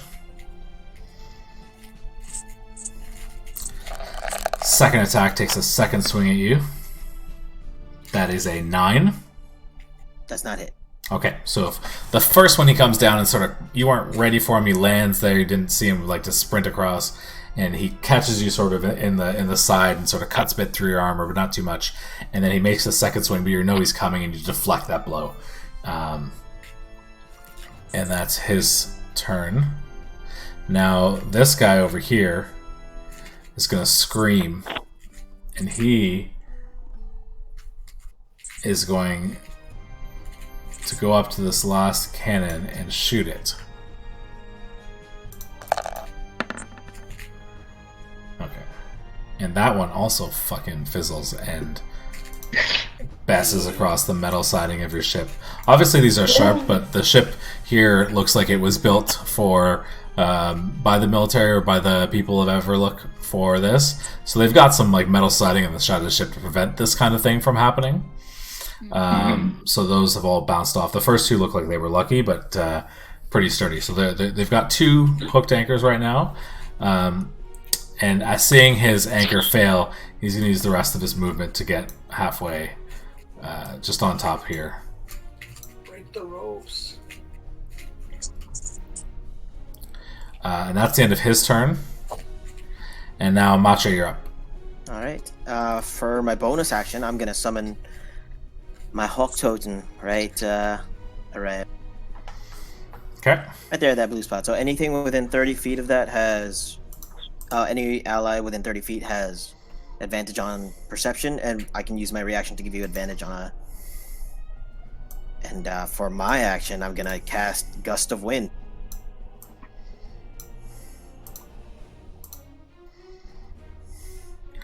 Gust of Wind. Yeah, I'm trying to find it. And I'm gonna move to that direction, but I'm gonna cast it towards this direction. So anyone within the line of sight of that has to make what is that? So anyone within the 30 feet has to do what? Sorry? Strength check? Yeah, of the Gust of Wind. It's a 60-foot line, 10-foot width. Does it? And they have to. Oh, 60-foot line, 10-foot width.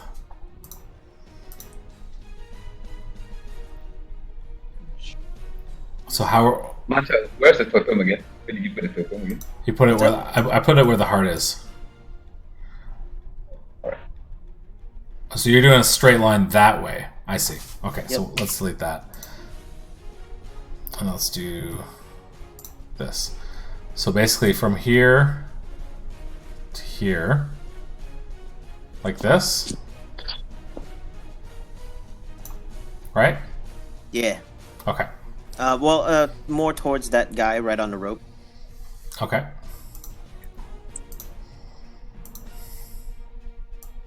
Sorry, do you need me to like keep it up? Just in...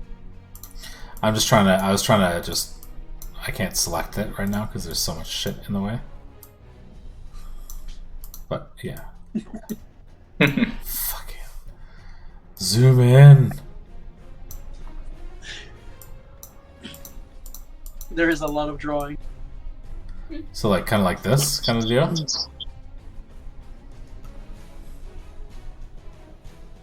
We'll say like that.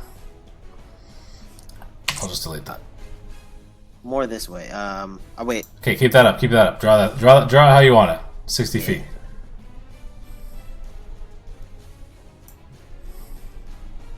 Shit. Like that. Yeah, there you go. Okay. Perfect. So that's 10 feet. So it's about this. So anybody in that range has to make a strength check, right? Yep. Is it at the beginning of their turn, or is it Start when their they? turn. Yeah, start of their turn. Okay. Perfect.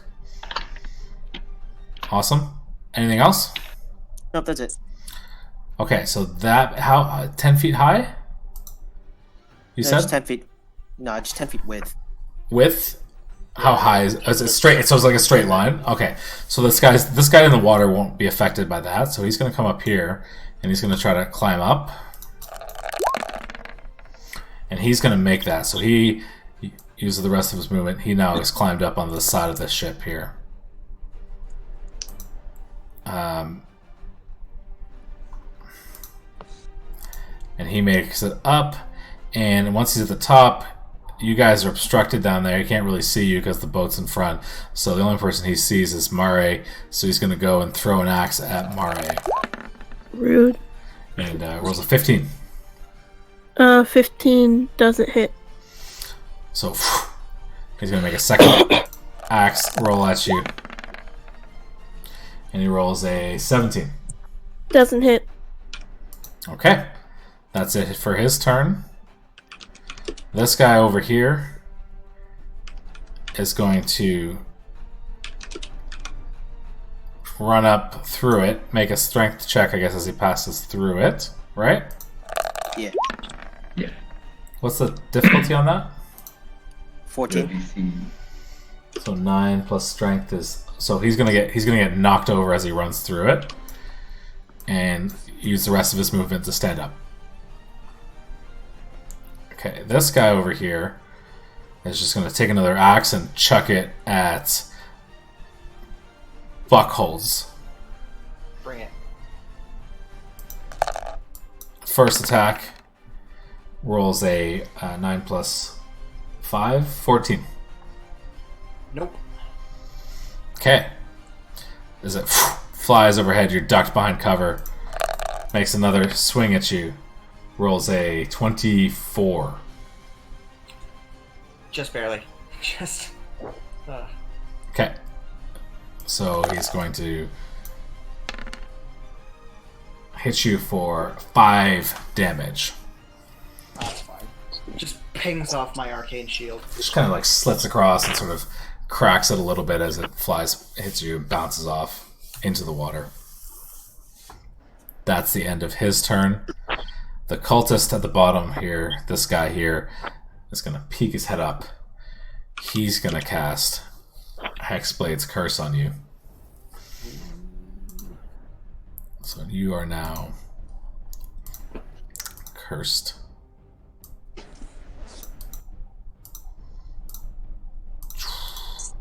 And then he's going to attack you with another Eldritch Blast. He rolls a 14 plus 2. Just 2 warlocks on the top of the board just fighting each other with Eldritch. Does a 16 hit you? Yeah. Eldritch Blast. You take 6 damage. As another greenish, corrosive sort of Eldritch Blast flies across and smacks you. That is the end of his turn. We're back to the top of the order. Mare. Alright,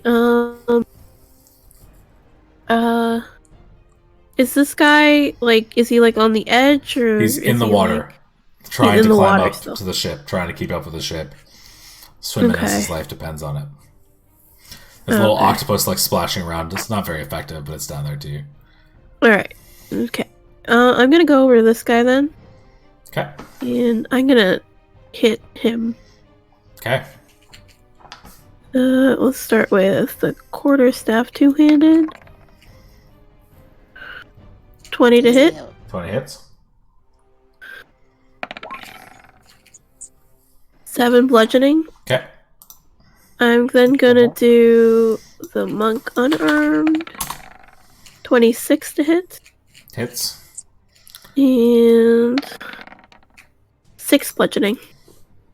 All right. You smack him with your staff. You smack down, and as he sort of goes, oh, you hit him up with your elbow as you come up with an unarmed strike, knocking out a tooth, and blood goes flying. Looking kind of hurt. Epic. Nice. Alright, I'm all done. Okay, now he's gonna look, and he's been attacked by everybody here, but he was facing Nala, who knocked him over, so he's gonna stand and sort of adjust his pose and make 2 attacks on you. Okay. The first one is a 8. No. The second one is an 11. No. So he was very effective. Your turn. So as you go, he sort of swings at you, and you sort of like almost do like one of those Rocky head dodges where you sort of just like barely even move and doesn't even come close to you, and you're sort of raging. I'm gonna angrily swing at him. I'm gonna reckless attack. Yeah, a couple people get hit. You guys, 19 hits. Damn. Alright.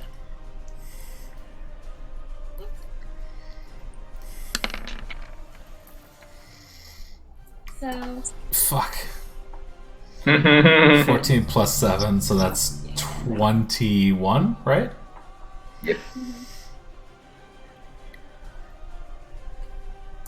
Okay, so Still alive. he gets hit real hard, and he is very bloodied at this point. You just fucking smash him in the side, just poosh, and he's like, ugh. And that's... okay. Is that the end of your turn? Yeah. Cool. Saren, you're up. Okay. I'm gonna hit him with an Eldritch Blast. Just blast back and forth.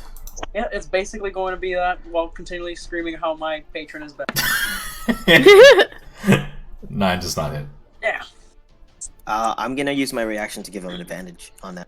Alright, make another attack. Do you have to call that before, or can you do that anytime?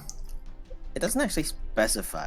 It just kind of says that I can use my reaction to give it. I'll allow it for now, but I want to double check that for next combat. Okay. Because I think you might have to call it out as like, I react, I'm going to attack, and you have to do it before. Yeah, I the might attack have roll. to. I'll start doing that from now on. Okay. Okay. Would a 13 work? No. Okay. Can I use a reaction or ready my crossbow? Yeah. I'll allow you to have your crossbow out. Let's say it's sort of Okay. on your back anyway, so you can pull it out for sure. Okay. That's the end of your turn. Dalen, you're up. Alright, there's two of them in front of me now. So. Correct. Yeah, one of them is behind. So one of them is behind the rubble of the boat knocked over, and there's one that's down on the ground in front of Matcha. Okay, I'm gonna use the spiritual weapon to knock the guy first, the one that's climbing on the rope. Okay, make an attack.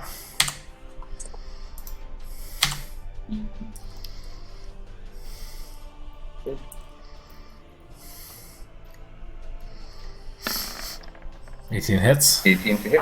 Yep. Ooh. 12 points. Ouch. You smack him for 12 points of damage with your spiritual weapon, and he goes and makes an athletics check and does not get knocked over. It slams in, but he's holding on pretty sturdily here. He looked like he was ready for an attack coming, and he saw your thing coming. This guy is prone, right? And this guy's standing up, the one below. So they're both standing up. This one is just the one that's on the edge here. This one here is just behind the boat right now. So he's on the side of the ship, but there's a boat sort of blocking in front of him. You have to climb over it, kind of deal. I'm going to go right there, and I'm going to shove him back about 10 feet into his friend onto the rope. Okay. Yeah. So is your spiritual weapon, is it a bonus action to attack for that, or? Yeah, bonus action. Cool. Okay, yeah. So make a Athletic? Yeah, make an athletic. Well, we'll do counter athletics just to see if you can do it. Try to shove him off. Yeah, you succeed. He rolled a 3, so you knock him off the edge, and he falls down and takes falling damage into the water. I try to knock him into the guy that was trying to climb over the rope. You can try. He does hit the rope, but he just falls down into the water. Doesn't actually hit the guy, and he takes a decent amount of damage. Though he'll take some falling damage too. So, but he's now in the water. All right, I'm gonna just right at the edge of the rope, right here. Okay. Okay. Yep, that's it. That's it. Okay. And I say to the guy that's still coming over, stop, or you'll join your friends down there. Never. The other bandit that's in the water now tries to climb up again. And makes it. And he climbs up top here and jumps down right next to you and goes to make an attack.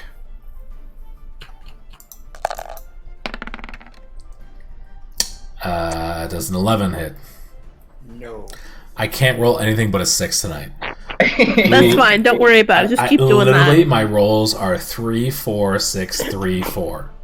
Oh. That's fine. That's perfect rolls fine. as far as I'm concerned. Yeah. Yeah. Yeah. He's gonna Just make a keep it up. second attack. Okay, does a 17 hit? You I don't cast have- shield, so no. Shield. He goes to hit and ping! Flies up. He sort of looks at his axe and, what the fuck? Okay. Now, the jailer's turn. He has to make a strength check. He gets a 19, so that's okay. So he's not there, so he is going to run across, and from here, once he gets 10 feet away, he's gonna lash out his hooked chain at you, Dalen, and make an attack roll on you. And it is a 14. Nope. Hold my shield up.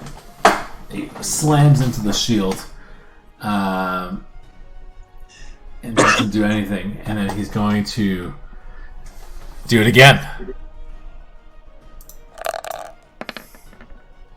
Does a 20 hit you?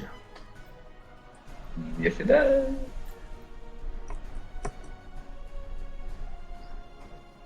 Okay, you need to make me a strength save.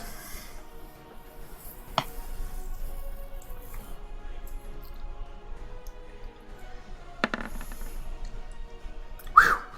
So, as he hooks you, he doesn't actually do any damage with his attack.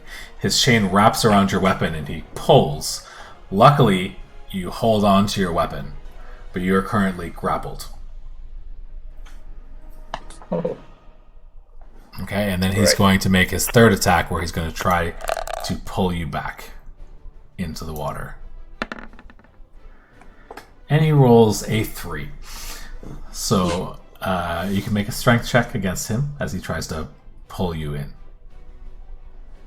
Like athletics? Or? Athletics, yeah, you make an athletics check. He's trying to, basically he's got you grappled, now he's trying to pull you in. And you're like, Oh. bitch, what have you done? This fucking little chain. I'm a giant cow person. You ain't got shit. So he is now, Don't pull me. so he tries to do it. He's on the rope still, trying to pull you in. You are currently grappled, but he hasn't succeeded in pulling you through. That is the end of his turn. Macho, you're up. Alright, this guy in front of me, I'm pointing the wind at him, and I'm just gonna try to... Oh, Jill, did I skip you? Oh, wait, I think he Yes. might. Yeah, never mind. I'm sorry. Gerald, you're up. I mean, actually, you would have skipped Buckle Oh yeah, there's too. a lot. That's a lot. Yeah, you skipped 1, 2, 3. Yeah. Okay, so we'll go back up. Well, that all happened, but we'll go back up to Gerald. Buckles, did the guy attack you? Yeah. Okay, so Gerald, you're up. That's my bad. Sorry, guys, I'm tired. Gerald, you're up. There's a guy in front of you, and there's a guy behind you fighting Matcha. Okay, I thought Dalen was next to me. Dalen has moved away a little bit. He climbed up on top of the boat. Sort of, there's a boat in front of you that you pushed up, so he climbed up on top of that. Okay. Pushed a guy off, and then is sort of standing on the other side of the boat. All right, Matcha's near me. What's around me? Matcha's near me. So right now, standing like you, Nala, and Mare are all surrounding this guy. So you guys are flanking this guy. So you have advantage attacks on the guy you're standing next to. Matcha's standing in front of one guy. Dalen is grappling, has knocked over one guy, and another guy has a long chain hooked around his weapon, pulling him down. Buckholt has a guy that's jumped on board next to him, and off to your side, you're seeing Saren sort of firing bolts left and right and dodging bolts back and forth. All right, well, I'm gonna go and use the flanking to get the advantage to, Okay. Make an attack with stabbing advantage. past this one guy, Yeah. 19. 19 hits. Yeah, absolutely.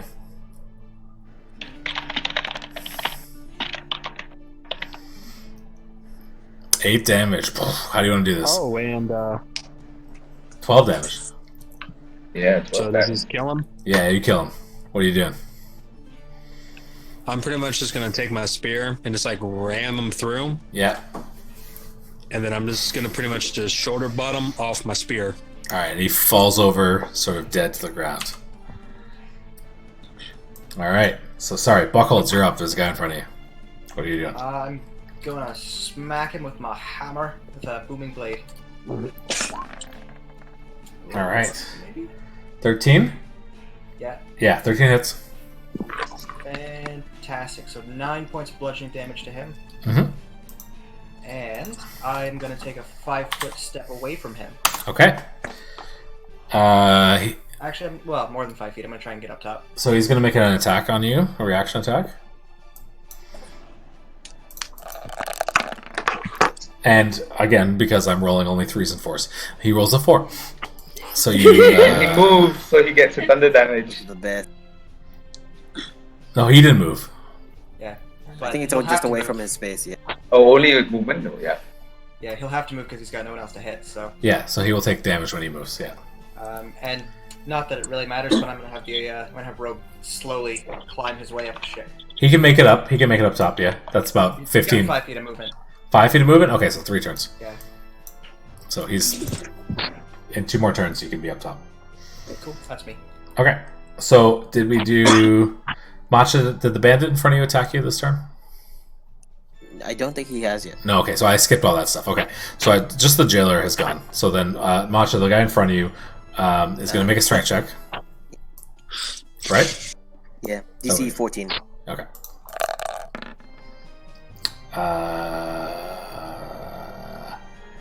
8 plus 3 is 11. So he fails.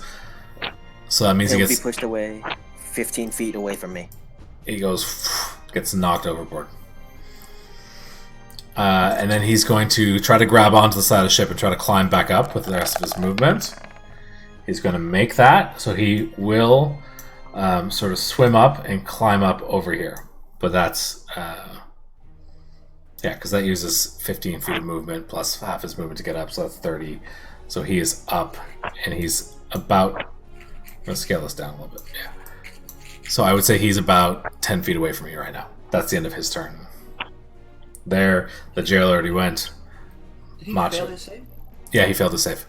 Is he still on the boat? He got knocked off the boat, and then he used his I see. movement to he used his movement to climb up, basically, I see. and he passed the strength check to climb up. Macha, you're up. Okay. So I'm gonna use my reaction just to give myself a boost on this next part. Okay. That guy who just climbed up up the boat. Mm-hmm. I'm gonna try to shove him. Okay. He's still up there. So I'm gonna move that way, and I'm just gonna try to give him a. Okay, make me an athletics check.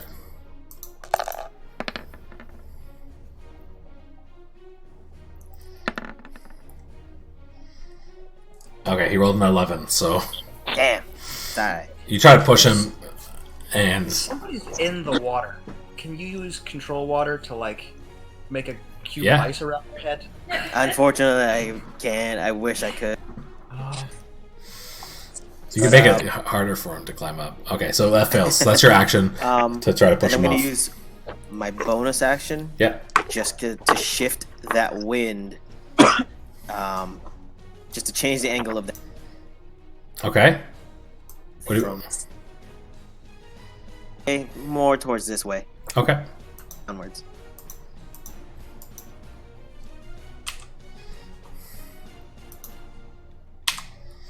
So we're going to do... I'm going to do this a different color this time. Wind is like blue. So you want to go down towards this other guy down at the bottom here? Yeah. Just more around this. Okay, like that? Perfect. Alright. Cool. That's Matcha's turn. Now, the guy in the water is going to try to climb up again.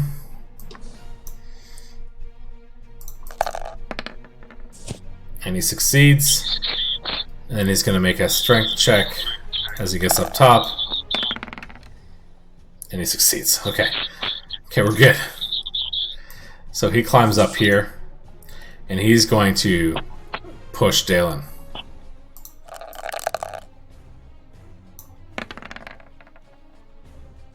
You make me an athletics check, Dalen.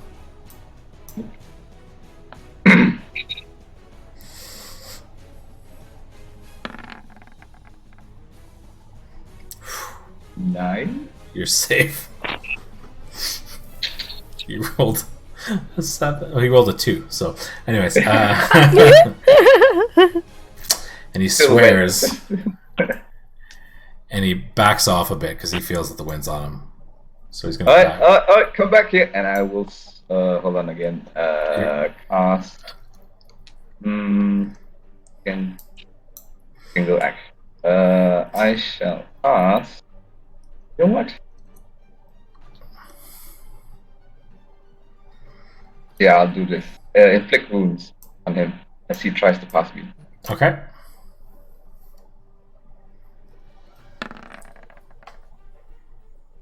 Alright, 16 to hit. 16 hits. Level 1.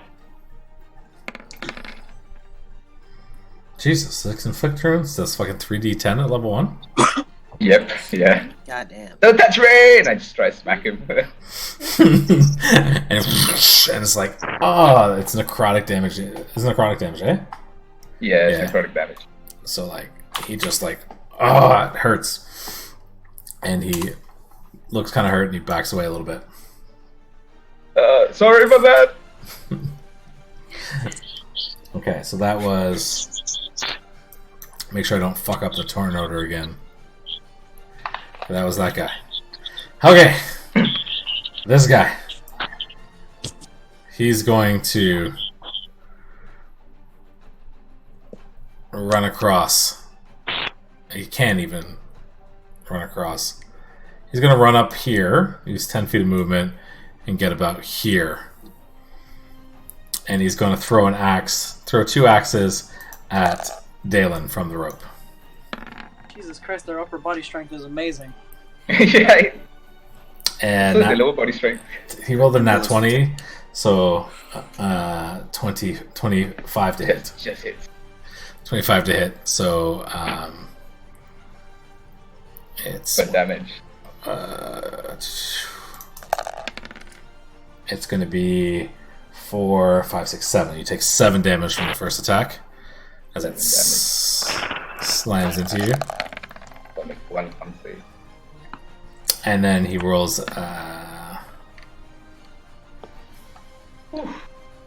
You pass? Yeah.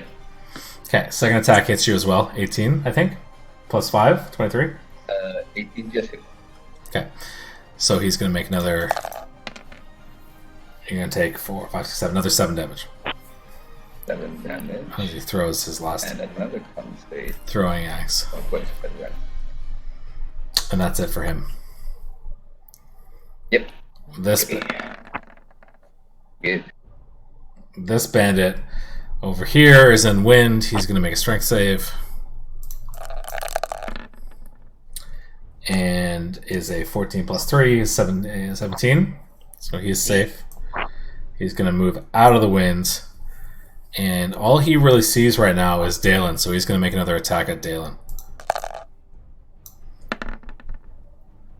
11 plus 5, so 16. 16 misses. Misses? Okay. And he's going to make a second attack. And less than that, so both of them miss. As it goes through the wind and ricochets off. Now, Saren. The last cultist stands up. And he's going to cast Hex again on you. So 19 hit? What was it again? 19. Yeah. Okay, 7 damage. Okay. Sorry, 5 damage. Oh. Okay. As he fires another thing and sort of ducks down under cover. And then we're back at the top of the turn. Mara, you're up. Alrighty, I'm gonna get into this action over here, and I'm gonna move out here. That'd be good. Take that advantage. Yeah, That's my reaction. Yeah, so you have an Alright. advantage on your attack. Yeah, it's Sweet. First attack. that works. Advantage on the first one. And quarter stabbed. Hits. Nice. 13. Ouch. Smack him. He's looking... Actually, that... 13? 13 damage. Okay, yeah, so you fucking smack him in the head, and he just... His head sort of snaps around as you do it, and he just falls over dead. Nice. Do I got a bit of movement still? Yeah, I would say you have another 20 feet. Alright, I'm gonna go over here and unleash... Matcha, does your air not also target friendlies, right? Oh, But yeah. only at the true. start of their turn. Not when they pass through? Moving through is okay. Nah. It only says at the start of their turn they gotta make this. Okay. Hmm. So you're good, but if you're on your turn there, that would be the end of your move. Well, Yeah. if you get up there, you're on the edge, right? So you're standing up. Right. I'm trying to figure where I want to be. Shit. I forget that that's a thing. Yeah, there's not really much room for me to stand here, is there? Under his crotch. 10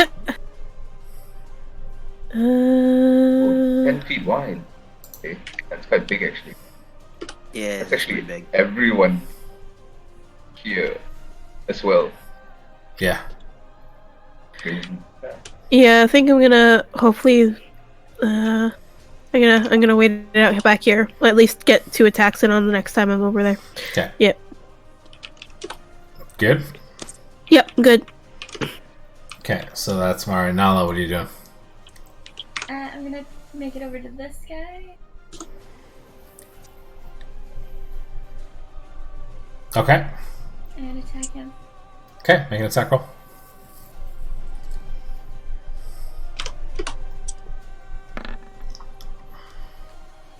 Was a 13. Reckless. Oh, wait, you have a D. You can add a D4 to that as well. Yeah. I'm pretty sure 13 hits. So 13 hits. Yeah. 13. 14. 13 hits, yeah.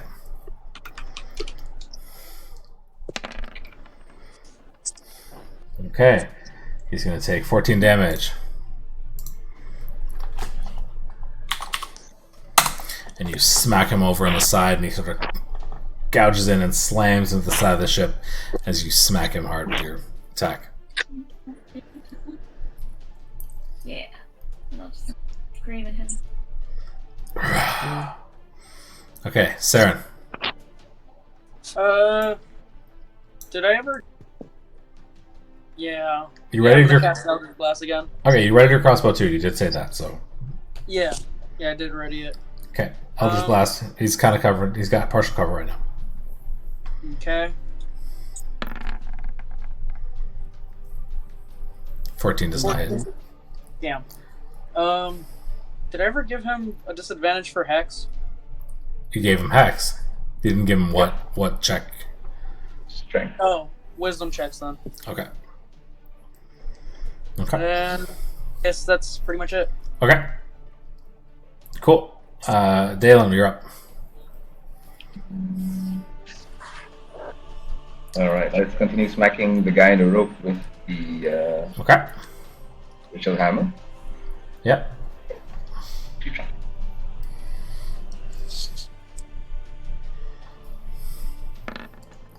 17 hits.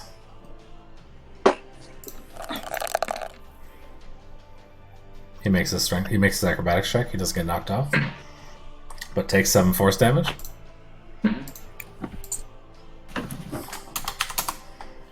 Yep. So he doesn't get knocked off, but he does take another hit. He's well lashed on. He has leverage on you because he's kind of grappling you too. So he's pretty sturdy at this point.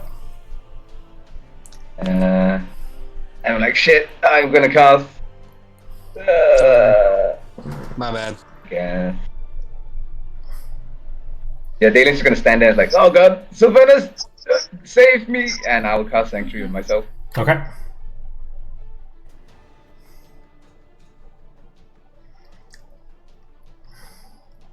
Alright, that's all Okay. my action, bonus action. Yep, that's it. Cool. Awesome. So that, and then we have the bandit in front of Nala who's going to look at you and he's going to make 2 swings at you. With advantage, right? Because you're reckless? No. That was last turn. Okay. Not this time. Oh, right. Because you haven't gone this turn. No. We're on the same turn. I didn't do reckless this time though. Oh, you didn't do reckless. Okay. So he rolls a 14. On the first attack? That does hit. Oh, okay. You take 4 damage halved, I guess, because you're raging? Yeah. 2 damage. And then the second attack is a nat 20. Oh damn. Double insurance. Yeah. That's saucy there. No. And you're going to take 4, 5, 6, 7. Half as that is, we'll say 4 damage. I'm gonna stones and giants that and take 2. Half of half. No, Oh no wait. Oh no wait. No. Never mind. just roll. There should be a Really? button for it. Right. Like you can't roll less than 4, so you just take. Right. Yeah, you can't roll less than 4, so you just don't take damage that for the second attack. Okay. So you take that 2 damage, and that's it. Okay, so that is that bandit's turn. Gerald, you're up. There's a bandit, 2 bandits on the ropes trying to cross near you. There is another bandit standing on the edge of the boat near Matcha. There's another one behind you fighting on the stairs with Nala. And, Which one's closer? I would say the one in front of Matcha is closer. It's about 15 feet in front of you. But you're gonna step into the gust of wind thing. There's a gust of wind in front. You could try to get one of the 2 on the ropes or do something else, but they're also about But the gust 50. of wind wouldn't really disturb you. Unless you ended your turn there, right? I mean, if I moved through it, I wouldn't be staying my turn there. It'd be like what Mari did earlier. Yeah. There's Yeah. really nowhere to stand, just so you know, like to stay there. You would take an op attack when you retreat back, right? So you could move in and attack, but you would take an op attack backing out. Okay. You know what? I'm just gonna go one of the guys. You said they're trying to swing on the boat by rope, right? Right. Same. Yeah. So you could do something to the ropes maybe, but again, you still have to move in, do something, and move out because there's air right now, sort of blocking both of the ends of the ropes. But you wouldn't take op attacks. The rope. No, for the top guy, Nathan. If you went in to attack the top one, and then moved out, but he can move in to attack the ropes and come back. Would that be Yeah, fine? that's what I'm saying. That would be a safer option. Yeah. Okay. I mean, now I would do that, and then I'm just gonna throw my spear at one of the guys on the rope. Okay, so you're just gonna throw your spear at one of the guys on the rope. Yep. Okay, make an attack. Okay, I'm pretty sure I can only throw a spear one-handed, so... 17? 17 hits. So it'd be 1d6.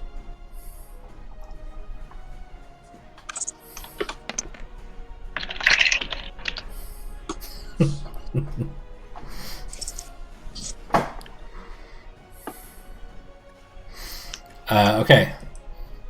So he's going to take 6 damage. He's going to make an acrobatics check on that. And 8 plus 3, he's going to fail. So he's going to be. You're going to hit him with a spear. It's not going to impale him, but it's going to slice through his arm, which is what he was holding off of, kind of on the sort of outside of the arm, and he falls off into the water, and he's going to take falling damage from that as well. So he's going to take your 6 damage plus 2d6 fall damage. 6, 7, so he's going to take 10 damage in total, and now he's in the water. So your spear hit him, okay, and sliced his arm. He fell off. Now your spear is sort of like hanging by the rope. It also fell into the water, but you did knock him off the rope. Well, I mean, it's tied to a rope at my waist, Yep. so it's not in the water. How long's the rope? 50 feet. Yeah, so it's in the water. Oh, cool. Guys, start pulling it. Can I just start pulling it out then? It'll be next turn if you want to use it as your action. Okay. Okay. Buckholds, you're up. Okay. Are the ships the same height? More or less, yeah. I'd say maybe about a foot or two difference. So I can jump 16 feet, but let's say I had a way to double my size and get advantage on strength checks. Would that affect my jumping at all? Jumping as a large creature. Yeah, I would say it would. Yeah. All right. I'm going to take a step back, deploy my flotation device, cast enlarge on myself, and jump to the other ship where the caster is. All right. And if possible, I'm going to try and land on him, Which one are you trying to land on? the caster. All right, man. Buckle! Make me. What is it? An athletics check on that? Well, that's what I'm saying. So I got like a standard jump distance. Okay, well, make me an athletics check to see if you can actually It's like land on him. there. Okay, let's try this out with advantage. Okay. You know what? I'll allow it. You turn into a large version of yourself, and the boat kind of dips back a little bit as your weight increases, and you jump, and you land right in front of him, and you sort of knock him back. You don't knock him over, but you kind of bump into him, and he sort of bumps back and takes 2 steps back, and he's sort of. And I'm gonna raise my hammer menacingly, stare down at him, and just be like, This fight's clearly not going your way. Surrender, or it's about to get real messy. He speaks something in a language that sounds very Speak up, son. guttural. Alright, that's me. Okay. My octopus is gonna dash 10 feet up. He's now on the edge. Alright. Buck holds. Now I gotta. Okay, so now the bandit in front of Matcha is gonna make 2 more swings at him. Yeah. First attack is a 24. Hit. You're gonna take 5 damage. How much? 5. Okay. And I gotta make a concentration check. Mm-hmm.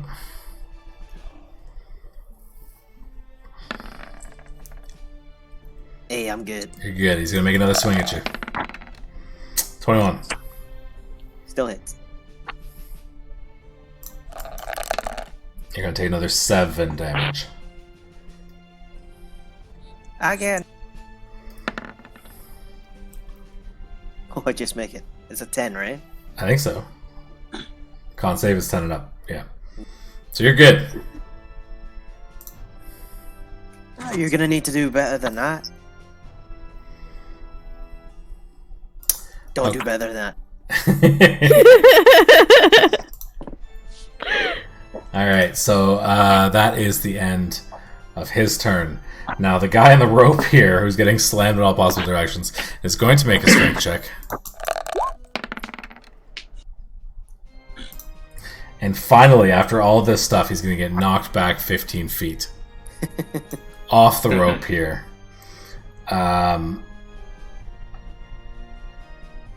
Dalen, make me an athletics check. Oh yeah, I'm still attached by the... Yeah, you're still attached to him. And grappled with him. Okay, so you manage to pull up as you see him get knocked back by the wind, and he actually lets go of his chain and goes flying into the water. And the chain sort of, once he lets go of it, it sort of loses the tension that it had on it and falls off of your weapon. And he is now in the water there. He's going to take some damage from that as well. Alright, he's going to take 8 damage, so that is 27. And he's going to try to use his movement to climb up. And can't get a grasp on the ship. That's the end of his turn. Macho, you're up. Alright, this is gonna be weird. That wind is coming from my staff, and I'm gonna wild shape into a bear, which does not end my concentration, but I'm gonna fuse that staff just like right at the top of my head. Okay, Just so to keep the spell going.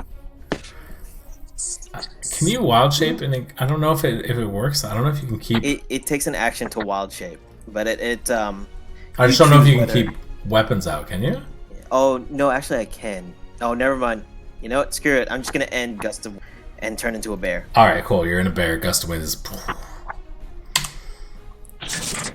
Just for that bonus XP, and I'm gonna end my turn because that's it. All right, now you're a bear, man. It's good. Very cool. Okay, so now this guy in the water is going to swim back up. He's going to try to get up on board. 17, so he gets it. So he uses his action to get up on next to you, and he's going to make 2 attacks at you. Yeah. Not 20. Damn, it hits. God damn. Max damage, so 12 plus 3, 15. Second 15 attack. damage? Yeah, 15 damage. You still alive? Yep. Okay. Second attack, swings and misses. Rolls a 3. That's it for his turn. This guy over here now is going to run and get to about here. He's out of axes, doesn't make an attack. He's about 5 feet, 10 feet away from you, Dalen. That's the end of his turn. I didn't skip a bunch of people again, did I? No, near the bottom, correct. Okay, I'm trying to be paranoid now. Now the cultist in front of giant Buckholz looks up at him and is going to cast Eldritch Blast on you. I'll send you a screenshot. It's I'm not even joking. It's another nat 20. Sorry. I can't hear you because you're silent. Talk again, Buggles? No. Are you lighting up? Nope, he's silent. He's muted. He's muted. Oh, you're muted. Yeah, you're muted. I'll unmute you. Can I? No, you have to unmute yourself. Sorry. That's okay. He's in melee range with a ranged attack, so it's disadvantage. Is it disadvantage? Okay. There you go. He rolls a 17 on the second. 17 with disadvantage. I cast shield. And he sort of jumps back and tries to cast this Eldritch Blast, and it blasts against your shield to no effect. Mare. Alright. Looks like Masha could use some help over here. I mean, if a bear needs help. Alright, let's go for Quarterstaff. 14 hits. Perfect. 6 bludgeoning. Are you attacking the bottom one or the top one? The bottom one, the one Okay. that just topped up. Okay. Go I'm ahead. gonna flurry of blows as well. Okay. So I'm gonna make 2 unarmed. 10 does not hit. Miss. Is the bless still up, or? Yep. Okay, so can I use that to add to the attack throw? Mhm. That's a 1d4. Does it 13 hit now? hits. Yeah. Perfect. 6 bludgeoning. Mhm. And another unarmed attack.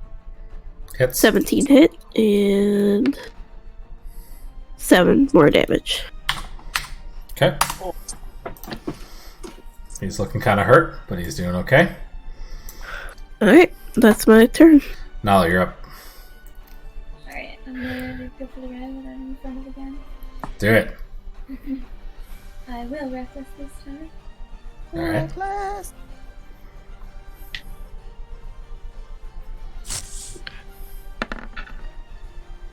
$15 hits.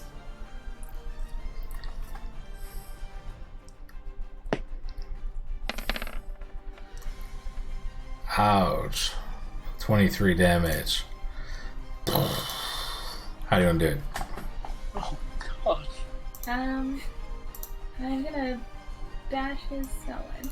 You just smash it down, and the radiant damage explodes as it hits his skull, and it just goes concave inwards, and his brain shoots out through his mouth. He falls over dead. Beautiful. Terrifying. Gnarly. He literally knocked his brains out through his mouth. It was pretty awesome. Okay, Saren, you're up. Sarah, Okay, take advantage. I'm gonna take advantage. Yeah. Yeah, you got advantage on your next attack. What's the range on that? If you attack. What's the range on that? Well, he's 30 feet within the aura of the the totem. totem. Yeah. Cool. Okay. Then I guess I will cast. Yeah, I'm gonna cast Eldritch Blast then. Eldritch Blast. Oh, rack. Would Buckles be in the way? He's pretty big. You could get. I think you could get a line on him, right? You could probably like just go. Hold on. Let me. I mean, you could also like move like a foot, like to the left or right, right? Yeah. Like you could like move down like here Do to you get a have better any, better advantage. Spells you can throw over there, like, or any spells? I think you've. How many spell slots do you have? 2 or 3? I have 2 usually. Yeah, so you used 2 of them this year already. Okay. One with Um, Hex and one with the Guiding Bolt. Yeah. I want to use Eldritch Blast, but I think I'm gonna go with Vicious Mockery instead. I got lots of health. You can go ahead. No, I'm gonna go with Vicious Mockery. And he's guess got do a- disadvantage wisdom save, right? Yep. Okay, hold on. So 13. He fails it, Okay. and he now on his next attack has disadvantage. Okay. He's gonna take 4 psychic damage as well, right? Yep. Perfect. Awesome. Dalen. That's it, right, sir? Anybody need health? Wait, you have Hex on him still, so do extra Hex damage too, right? Oh yeah, that I do actually do that extra damage. Oops. Okay. Okay. Yeah. Yep. And then I'm gonna. Ooh. Yeah, that's it. Okay.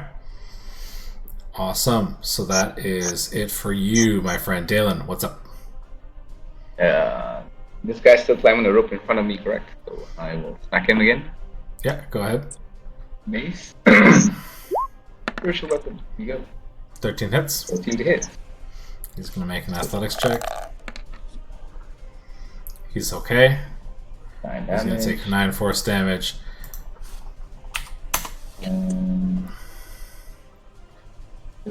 How badly do these two look over here? Are they really hurt?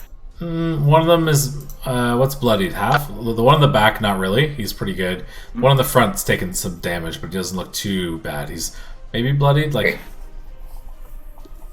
Okay, I will cast... What's bloodied? Halfway is bloodied, or...? Yeah. Yeah, so he's bloodied, basically. going to cast anything. I'm just gonna go over there, yeah, and smack him with my mace. Stop that! Okay, go ahead. Hey, it's attack roll. Oh goddamn! So you try to smack him, but you're just not off balance. You're standing up on the edge still, right? So you just don't have a good set of balance. So you swing and you sort of swing high and miss over his head. Hold on. I'm going to. Oh, so sanctuary ends. I'm just gonna move back here. Okay. He's gonna take an attack on you. And he misses. Alright, that's it. No! So that's the end of your turn. Gerald, you're up. There's Matcha and Mare are fighting off two guys to the front of you. There's one guy crossing the rope, and there's one guy that's in the water here right now. Buckholz has jumped across the gap and turned into a giant Buckholz, and is currently fighting the caster as Saren casts Eldritch Blasts across deck. What are you doing? Well, I guess for my main action, I'm going to get my spear out of the water. Okay, you pull back on your rope. You got your spear back, you're good. It's in your hands. That's your action. What are you going to do? Anything else? Are there bonus actions or? Yeah, I would like to do a movement. Who's the nearest enemy to me on the boat? So, sort of in front of you is Mare and Matcha. About 10 feet in front of you is one guy, and then to his right is another guy. Okay, I just want to move short out of that guy's. Basically, I just want to move short to stop at like where he's just like basically barely out of the reach of my weapon. So if he does move in there, I can use my polearm master feat. What's your to get that 10 attack feet? of opportunity? Yeah. Okay, so I would say you're 10 feet away now.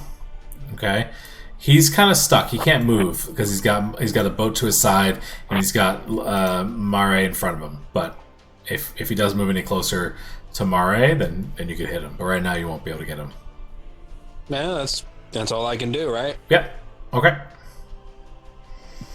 That's fine. Buckholz, you're up.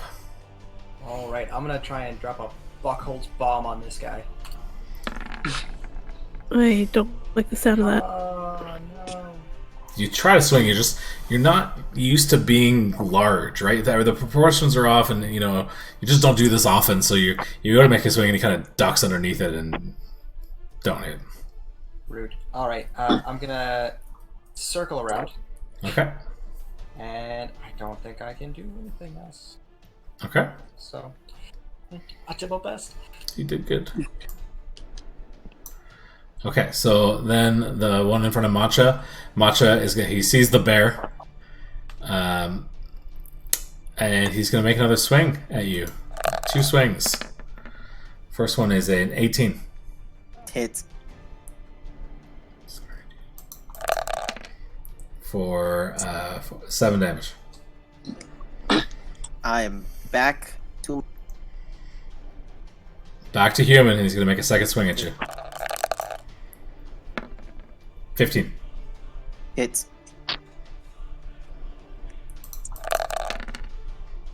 Four damage.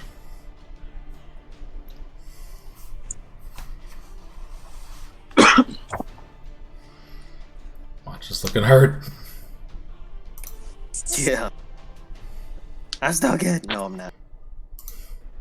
Okay, so that's the end of his turn. Now it's the jailer in the water's turn. He's going to try to climb up again. The slaver goes and makes his strength check, and he jumps up in front of Nala and makes 2 swings at Nala. 3 swings, actually.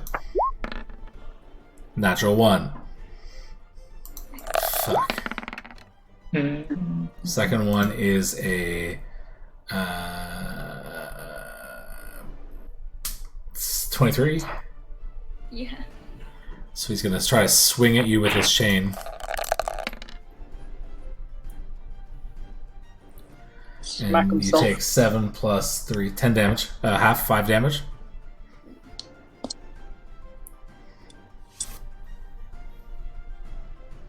And then he's going to make a second attack with the chain. Sorry, he already made his 2 attacks at chain, right? 1, 2, yeah. It doesn't matter, he just misses. It's fucking bad.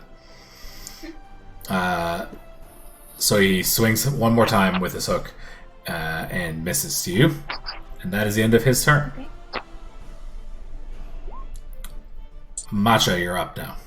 Alright, so I'm gonna use Healing Word at level.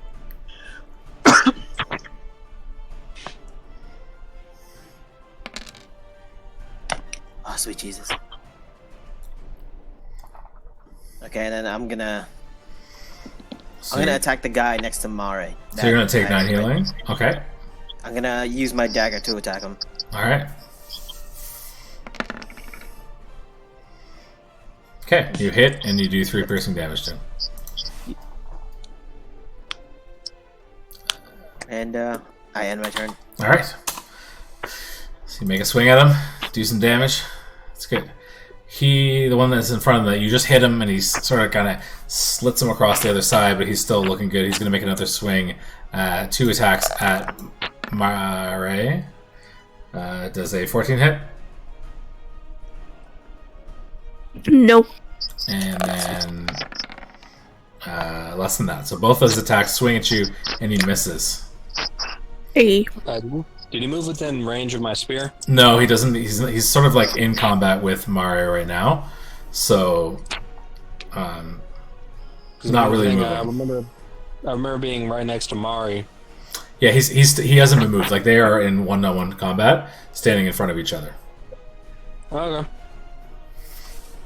Okay, so Dalen, the bandit in front of you, is going to make a run at you, and he's going to try to grapple you.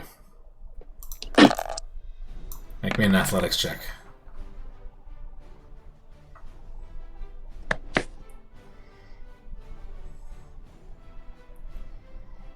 Dalen. Are you frozen?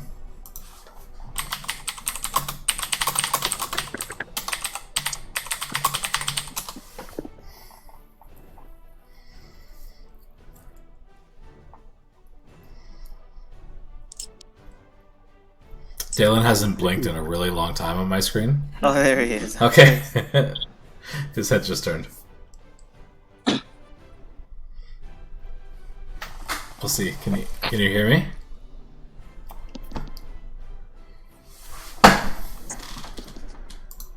Did his Discord crash again? Did your Discord crash?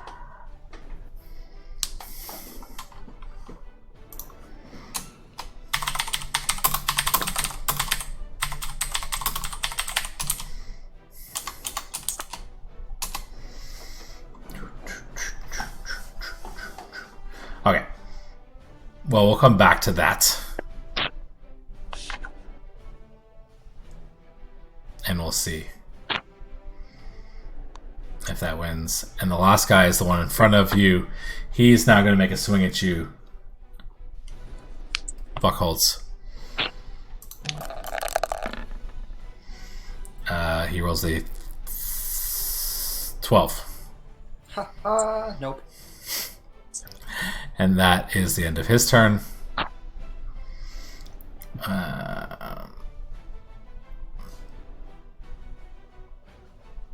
Okay.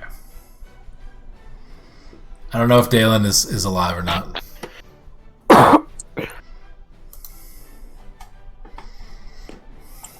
Okay, he just saw it. How's everyone doing? It's midnight here. We've got a couple more rounds to finish us off. The good thing is that it's on Roll20. We could pause it and come back to this next week and take it up right here where we left off at the top of the round. How are people feeling about that? I feel better with that. I have other things I need to do tomorrow, Yeah, so people gotta go. Yeah. I can pause. Yeah, that works for gotta me. get some sleep. Cool. So we are going to I'm going to save the turn order. Everything is saved. Dalen is grappled now.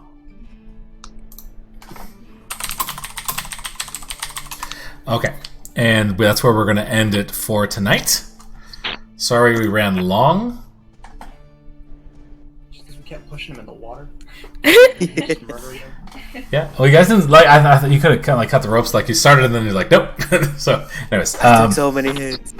yeah, Macho just got. How's the caster over here looking, by the way? Is he bloody? Yeah. He's bloody. There's one guy like over here that has not really done very much. He's sort of been watching this entire thing, not doing anything. Just needs one good squish. He's just sort of sitting there watching everybody do the work, right? He's not really doing anything. We're just doing the hokey pokey. The catcher is pretty bloodied. The one in front of Matcha is actually pretty fine. Everyone else is probably pretty bloodied. Fuck that guy. Except for the one in front of Dalen, too. He's pretty okay, too. So We're gonna take this boat. it's a working boat. So we will continue next week. Thank you, everybody. Sorry for running late and starting a little later. But, No worries. Have a good night.